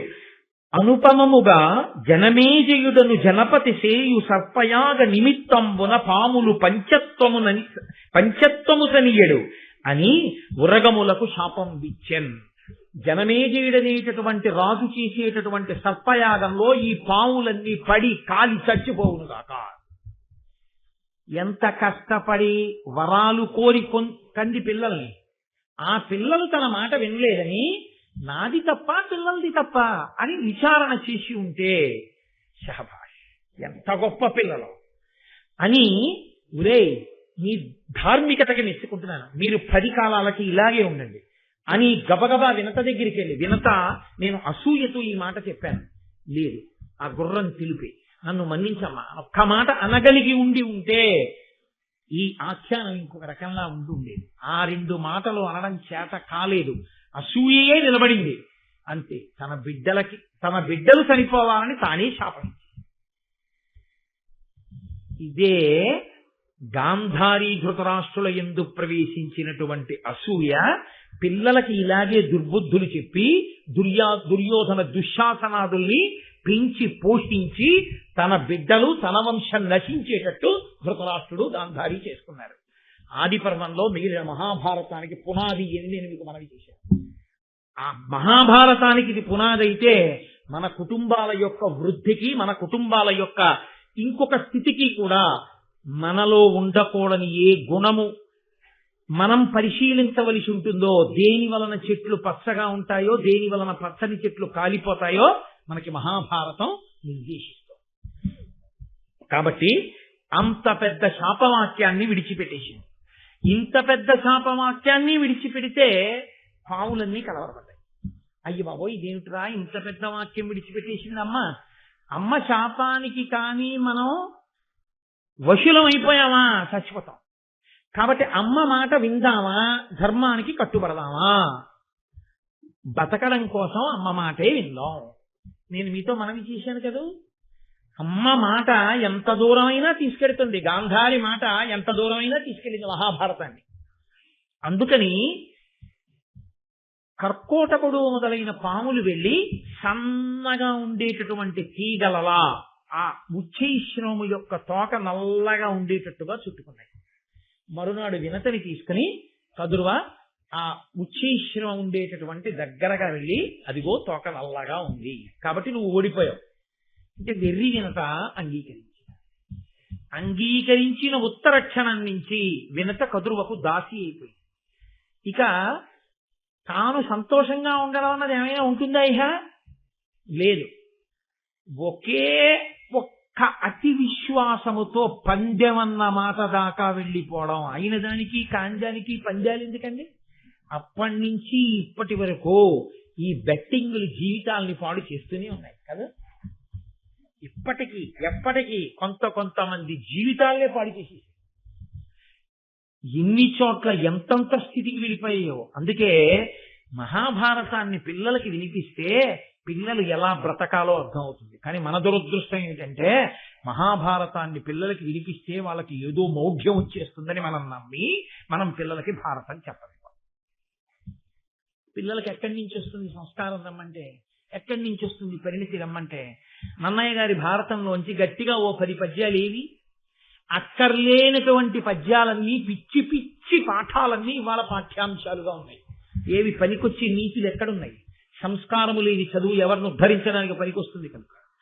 కాబట్టి ఇప్పుడు వినత కదురువకు దాసి అయిపోయింది. ఆ దాస్యం అలా నడుస్తోంది. అప్పటికి 500 సంవత్సరముల కాలం గడిచింది. హాయిగా కశ్యప ప్రజాపతి యొక్క పత్నిగా అంత సంతోషంగా ఉండవలసింది తొందరపడి అతి విశ్వాసంతో చేసిన పనికి అంత తేజోవంతుడైన కొడుకు శాపవాక్కు విడిచిపెట్టి అరుణుడు రథసారథిగా సూర్య భగవానుడి దగ్గరికి వెళ్ళిపోయాడు. ఇంకొక కొడుకు పుట్టలేదు, ఆ గుడ్డ అలాగే ఉంది. ఆమెకి 1000 మంది పిల్లలు, ఆ పిల్లలు పెరిగి పెద్దవాళ్ళు అవుతున్నారు. దాసి అంటే చెయ్యవలసిందే ఉంటుంది. ఆ 1000 మంది పిల్లలకి స్నానం చేయించండి అనుకోండి, చాలదా? ఎవరికి స్నానం చేయించిందో తెలియదు, ఎవరో మళ్ళీ మట్టిలో పొల్లు వచ్చారో తెలియదు, ఎవరికి పలహారం పెట్టిందో తెలియదు, ఎవరు తిని మళ్ళీ వచ్చేసాడో తెలియదు. 1000 మంది అటెండెన్స్ తీసుకోవడం అంటే మాటలండి. 6 పిల్లలకి స్నానం చేయించడానికి చిన్నతనంలో మా అమ్మగారు ఎంతో వ్యధపడేది. నాకు ఇప్పటికీ గుర్తు. మమ్మల్ని 6 పండగ వస్తే వరుస క్రమంలో నించోపెట్టి మా అన్నదమ్ముల్ని అక్క చెల్లెళ్ళని ఒళ్ళంతా నూనె పెట్టి ఒళ్ళంతా నలుగు పెట్టి చెమట పట్టేస్తుంటే పిచ్చి తల్లి అలాగే ఆ జుట్టు ముడేసుకుంటూ ఆ పమిట కొంగు బిగించుకుంటూ ఇంత గిన్నెలో ఆ నలుగంతా తీసి మా ఒళ్ళంతా పెట్టి ఆటలాడతారా మచ్చలు పడిపోతాయని, మచ్చలు పడకూడదని ఒళ్ళంతా నలుగు పెట్టి నూనె రాసి, మళ్ళీ 6వ వాడికి నలుగు పెట్టిన తర్వాత మొదటి వాడికి నూనె ఇంకుతుందని వాణ్ణి పిలిచి 6 ఆసనాలేసి కూర్చోబెట్టి తల మీద నూనె పెట్టి ఆశీర్వచనాలు చేసి మళ్ళీ ఒంగుని కుంకుడు పులుసు పోసి తల రుద్ది ఒళ్ళు రుద్దుతుంటే కంట్లో పడిపోయిందనేవాడు ఒకడు. మొదటివాడికి తలస్నానం చేయించి 6వ వాడికి స్నానం చేసి ఓ తువ్వాలు కట్టి వదిలిపెట్టేటప్పటికీ మొదటివాడు కాగులో నీళ్లు కాగుతున్నాయో లేదో బాగా చూస్తున్నానమ్మా అని బూడి దగ్గరికి వెళ్ళి ఉప్పు రుద్దేవాడు. ఒళ్ళంతా బూడితో మళ్ళీ సిద్ధంవాడు, తల మీద బూడితో. మళ్ళీ వాడికి తలస్నానం చేయించి ఆఖరికి నాకు ఇప్పటికి గుర్తు, అందరి స్నానాలు చేసేసిన తర్వాత మేము అందరం బొట్లు ఎట్టుకుని దేవుడి దగ్గరికి వెళ్ళి నమస్కారం పెట్టండి అంటే 6 బొట్లు ఎట్టుకుని విభూతి ఎట్టుకుని నమస్కారం పెట్టుకొచ్చి నిలబడితే ఆవిడ నడుము ఇలా పట్టుకుని లేచి నిలబడి పిల్లల్ని చూసుకుని ఎంత మురిసిపోయేదో. పిచ్చి తల్లి, నా తల్లి కాదు మీ తల్లులైనా అంతే. అమ్మే మహాశివరాత్రి నాడు అమ్మని స్మరించకపోతే ఎలా? అమ్మ కన్నా పరదైవం ఎక్కడుంది? కాబట్టి 1000 మంది పిల్లల్ని సాకడం అంటే మాటలా? అంత కష్టపడి సాకింది. ఎవరి కోసం? కద్రువ కోసం వినత. ఈవిడ బిడ్డలే ఒక రకంగా పినతల్లి కాబట్టి. కానీ తన బిడ్డడు ఎక్కడో ఉన్నాడు, ఈ బిడ్డడు గుడ్డులో ఉన్నాడు. వీళ్ళని ఈవిడ సాకుతోంది. 1 రోజా 2 రోజులా? 500 సంవత్సరాలు. ఏ పాపానికి? కేవలము అతి విశ్వాసానికి. కదండి. ఎంతంత ప్రమాదాలు తెస్తాయో, జీవితాల్ని ఎంత అతలాకుతలం చేస్తాయో మహాభారతం ప్రత్యక్ష సాక్ష్యంగా మాట్లాడుతుంది. కాబట్టి ఎక్కడి పరిధిలో అక్కడ ఉండి జాగ్రత్తలో ఉండు పరాకు నేర్పుతుంది మనకి. అతి విశ్వాసము అతిశయము మంచిది కాదు, పంద్యాల జోలికి వెళ్ళకూడదు. కనుక 500 సంవత్సరములు పూర్తయ్యాయి. ఆవిడ అదృష్టం పండింది. ఆతత పక్షమారుత రయప్రవికంపిత ఘూర్ణితాచల వ్రాత మహర్ణవుండు బలవన్ నిజదేహ సముజ్వల ప్రభాతూత పతంగ తేజుడు తిజుండయి తాక్షుడు తల్లికిన్ మనప్రీతియునొచ్చుచున్ నెగతి భీమజవంబున నభ్రవీదికిన్. నన్నయ్య గారికి ఎంత సంతోషం కలిగిందో, అమ్మయ్య వినత దాస్యం తీరిపోయిందనుకున్నారో ఏమో, ఆనందంతో నన్నయ్య గారి మనసు ఎలా ఎగిరిందో గరుత్మంతుని యొక్క జననం అలా జరిగింది. ఎంత గొప్ప పద్యం పడిపోయిందో ఆ ఆనందంలో, అటువంటి సమాసాలు పడిపోయింటే. ఆతత పక్షమారుతరయ ప్రవికంపిత ఘూర్ణితాచల వ్రాత మహర్ణవుండు బలవన్ నిజదేహ సముజ్వల ప్రభాతూత పతంగ తేజుడు తిజిందయి తార్క్ష్యుడు తల్లికిన్ మనప్రీతియునొచ్చుచున్ నెగసే భీమజవంబున నభ్రవీదికిన్. ఆయనట ఆతత పక్షమారుతరయ ప్రవికంపిత ఘూర్ణితాచల వ్రాత మహార్ణవుండు. ఆయన పుడుతూనే గుడ్డులోంచి పైకి ఎగరడానికి ఇలా రెక్కలు విప్పి అల్లార్చి పైకి ఎగిరితే ఆయన రెక్కలలోంచి వచ్చినటువంటి గాలికి కులపర్వతాలు లేచి ఎగిరిపోతాయేమో అనుకున్నారు. అంత పెద్ద జంఝామారుతాన్ని సృష్టించగలిగిన పెద్ద రెక్కలు అల్లార్చి ఒక్కసారి ఆకాశంలోకి ఎగిరి అలా ఎగిరితే, ఆయన అలా ఎగరడం అంటే ఏదో కాకినాడ మీద కాదు, ఆయన శరీరానికి, ఆయన దేహానికి, ఆయన కాంతికి ఒక్కసారి భూమండలం అంతా అలా తిరిగాడు. తిరిగి ఎవరు మా అమ్మ అని చూసి మా తల్లి వినత, ఈవిడికి నేను నమస్కరించాలని ఆకాశంలోంచి గభాలన వచ్చి భూమి మీద వాలి నిలబడితే, భూమి మీద ఉన్న ప్రాణులు దేవతలు అందరూ ఇలా చూసి ఇదేమిరా సూర్యుడిలా ఎగురుతున్నాడేమనుకున్నారట. అంత గొప్ప తేజోమూర్తి మహానుభావుడు తల్లికిన్ మనప్రీతియునొచ్చుచున్ నెగతి భీమజవంబున నభ్రవీదికిన్. ఆ తల్లి వినత చూసి, అబ్బా ఇటువంటి జవమున్నవాడు నా రెండో కొడుకు పుట్టేశాడు, కాబట్టి ఇక పర్వాలేదు, నీకు రెండవ కొడుకు పుట్టిన తర్వాత దాస్యం పోతుందన్నాడు. ఇంత గొప్ప కొడుకుకి తల్లి అయ్యాను, ఇన్ని కష్టాలు పడితే పడ్డాను గాని ఇంత గొప్ప కొడుకుకి తల్లినయ్యాను చాలు. ఎంత సంతోషపడిపోయిందో, మనప్రీతి పొందింది వినత అన్నారు. యథార్థం కూడా అంతే. వినతే కాదు, మీరు ఆ పరకాయ ప్రవేశం చేసి ఆలోచించండి, ఎవరుంటారండి దగ్గర? 9 నెలలు గర్భం పూర్తయిపోయిన తర్వాత నేడో రేపో ప్రసవం అవుతుంది అంటే అది ఏదో చిన్న వ్రణాన్ని కోయించుకోవడం అంత తేలిక విషయం కాదు. తాను ఉండొచ్చు, ఉండకపోవచ్చు. పుట్టినటువంటి బిడ్డడికి తల్లి ఉంటుందో ఉండదో తనకి పునర్జన్మతో సమానం. అటువంటప్పుడు తను తెలివితో ఉండి తనకి తాళి కట్టిన భర్త తండ్రి అవుతున్నాడన్న పరమ సంతోషంతో తాను మృత్యు సదృశమైనటువంటి బాధని అనుభవించడానికి సిద్ధపడి ప్రసవ వేదన పొందుతూ అన్ని నిప్పులలో కూడా నేను నా కడుపులో ఇన్నాళ్లు నివాసం చేసినటువంటి ఆ చిన్ని మొలకని చూసుకుంటానన్న సంతోషంతో ప్రసవ వేదన యందు స్పృహనే తప్పి నిత్తుటి గుడ్డైనటువంటి ఆ చంటి బిడ్డడు పక్కన పడుకుని కుయ్యోమని ఏడిస్తే తెలివి రాగానే కన్ను విప్పి చూసుకున్న ఆ తల్లి, అమ్మయ్యా నా బిడ్డ అన్నప్పుడు పొందేటటువంటి ఆనందంలో ఇన్ని సంవత్సరములు పడిన కష్టం ఆవిరైపోతుంది. ఆ అమ్మ సంతోషపడని నాడు కొడుకు జన్మెందుకండి? ఇంకా ఆ అమ్మ సంతోషపడితే చాలు, కొడుకు జన్మ సార్థకత. అమ్మని మించిన దైవం ఇహ లోకంలో లేదు. కాబట్టి ఆ తల్లి వినత ఎంత సంతోషించిందో లోకంలో ఏ తల్లి అయినా అంతే సంతోషిస్తుంది. అది తల్లికి మాత్రమే ఉన్నటువంటి అదృష్టం. తండ్రి కూడా బయట నిలబడతాడంతే. కంగ్రాచులేషన్స్ అండి, మీరు ఫాదర్ అయ్యారు. ఫాదర్ అయ్యానంటే to whom? To a male baby or female baby అని అడిగితే అప్పుడు మీకు మగ పిల్లవాడు పుట్టాడు, అదో పిచ్చి సంతోషం, ఏదో ధరించేస్తారు. ఆడపిల్ల పుట్టింది, ప్రాజ్ఞుడైతే ఒక సంతోషం, కన్యాదానం చేస్తాడు. ఆదిలక్ష్మి పుట్టిందని కాబట్టి పరమ సంతోషాన్ని పొంది వాడే ఉంది బయట కూల్ డ్రింకులో ఏవో ఇసుకుంటాడు.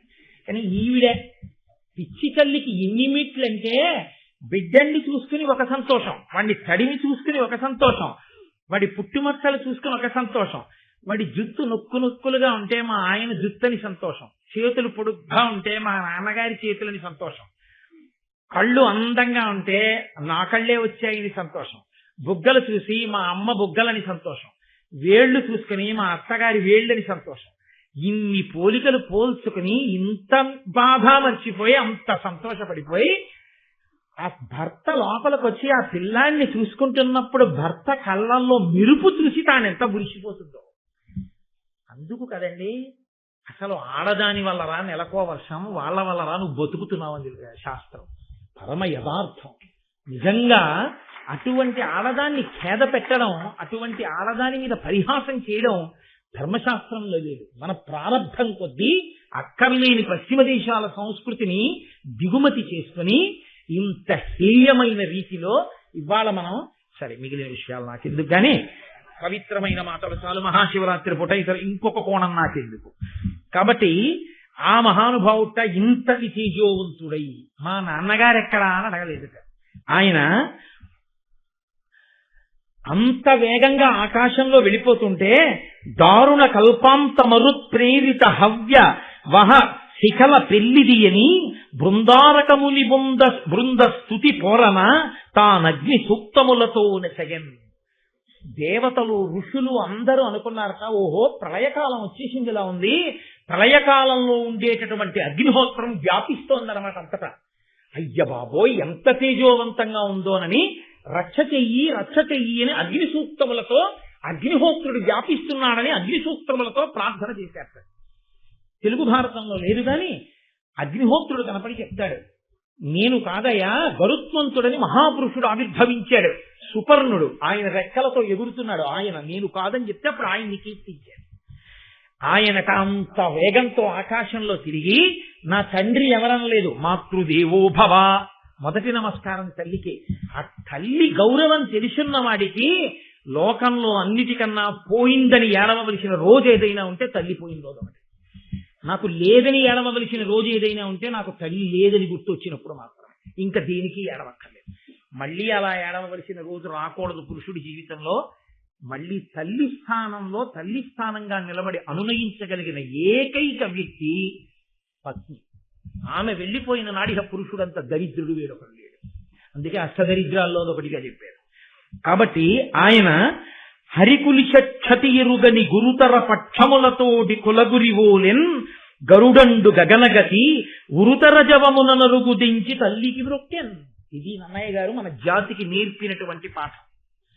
ఆయన ఎటువంటి వాడు? దేవేంద్రుడు విడిచిపెట్టినటువంటి వజ్రాయుధం పర్వతముల యొక్క రెక్కల్ని కోసేసింది ఒకప్పుడు. పూర్వం రామాయణం బాలకాండలో మీరు విన్నారు, ఆ సుందరకాండలో పర్వతాలన్నీ కూడా ఎగురుతూ వెళ్ళి ఎక్కడ పడితే అక్కడ దిగుతుండేవి. ఇక్కడ భారతం చెప్తున్నారు ఏంటంటే అవి కూడా వచ్చి దిగుతుండేవి.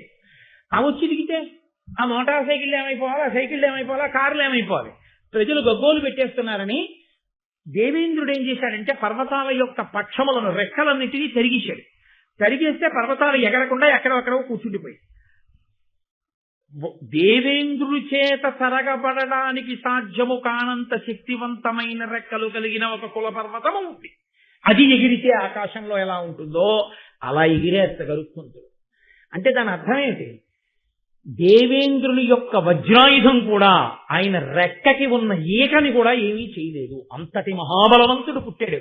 ఇంతటి బలవంతుడై ఆకాశంలో ఒక్కసారి అలా ఎగిరి కిందకి దిగి వచ్చి వెంటనే తన తల్లి వినతని చూసి అబ్బా మా అమ్మ అని పొంగిపోయి ఆ తల అమ్మ పాదాలకి తగిలేటట్టుగా ఉంచి నమస్కరించి అమ్మ వంక చూసి నమస్కరిస్తూ నిలబడ్డట. ఆ వినత పొంగిపోయింది చూసి, అబ్బా ఎటువంటి కొడుకు నా కొడుకు. చాలు, ఇవాళ అమృతప్రాయమైనటువంటి ఒక ఘట్టం గరుత్మంతుని యొక్క ఆవిర్భావాన్ని విన్నాం. నాకు కూడా కొంచెం ఇవాళ ఉపవాసం చేసి కాస్త ఓపిక తక్కువ ఉంటుంది కదా, అందుకని ఒక అరగంట ఉపన్యాసానికి మినహాయింపు ఇప్పించండి. రేపటి రోజు మళ్ళీ గరుత్మంతుడు బయలుదేరడం, అమృతాన్ని తీసుకురావడం, ఇవన్నీ అత్యద్భుతమైనటువంటి ఘట్టములు ఏదైనా నడుస్తాయి. నేను వ్యక్తిగతంగా మీతో విజ్ఞాపన చేసేది ఒకటే, మీకు ఏమాత్రం అవకాశం ఉన్నా అమృతోత్పాదనము మాత్రము తప్పకుండా, అమృతాపహరణములు మాత్రం తప్పకుండా వినండి అందరు. ఎందుకని అంటే అది నేనేదో సరదా కోసమో లేకపోతే మీ అందరూ వస్తారనో నేను చెప్పట్లేదు. నాకు అసలు ఆ జనం పిచ్చేది. ఒక్క కారణానికే చెప్తున్నాను. అమృతాపహరణ ఘట్టము అంత గొప్పది, చాలా చాలా గొప్పది. దానికి నన్నయ్య గారు ఫలశ్రుతి చెప్పారు అంటే ఎంత గొప్పదో చూడండి. కాబట్టి రేపటి రోజున ఈ ఘట్టాన్ని కొనసాగింపు చేస్తాను. ఇప్పుడు నేను మంగళం చెప్పిన తర్వాత మీతో శివరాత్రి కార్యక్రమం గురించి మనవి చేస్తాను. దయచేసి మీరు అలాగే కూర్చుని ఉండండి. మంగళాశాసన పరై మదాచార్య పురోగమై సర్వైశ్చ పూర్వైరాచార్యై సత్కృతాయాస్తు మంగళం. మంగళం కోసలేంద్రాయ మహనీయ గుణాత్మనే చక్రవర్తి తనూజాయ సర్వభౌమాయ మంగళం. ఉమాకాంతాయ కాంతాయ కామితార్థప్రదాయినే శ్రీగిరీశాయ దేవాయ మలినాథాయ మంగళం. కరచరణకృతం వా కర్మవాక్కాయజం వా శ్రవణనైనజం వా మానసం వాపరాధం విహితమవిహితం వా సర్వమేత్తక్షమస్వ శివ శివ కరుణాబ్ధే శ్రీ మహాదేవ శంభో. సర్వం శ్రీ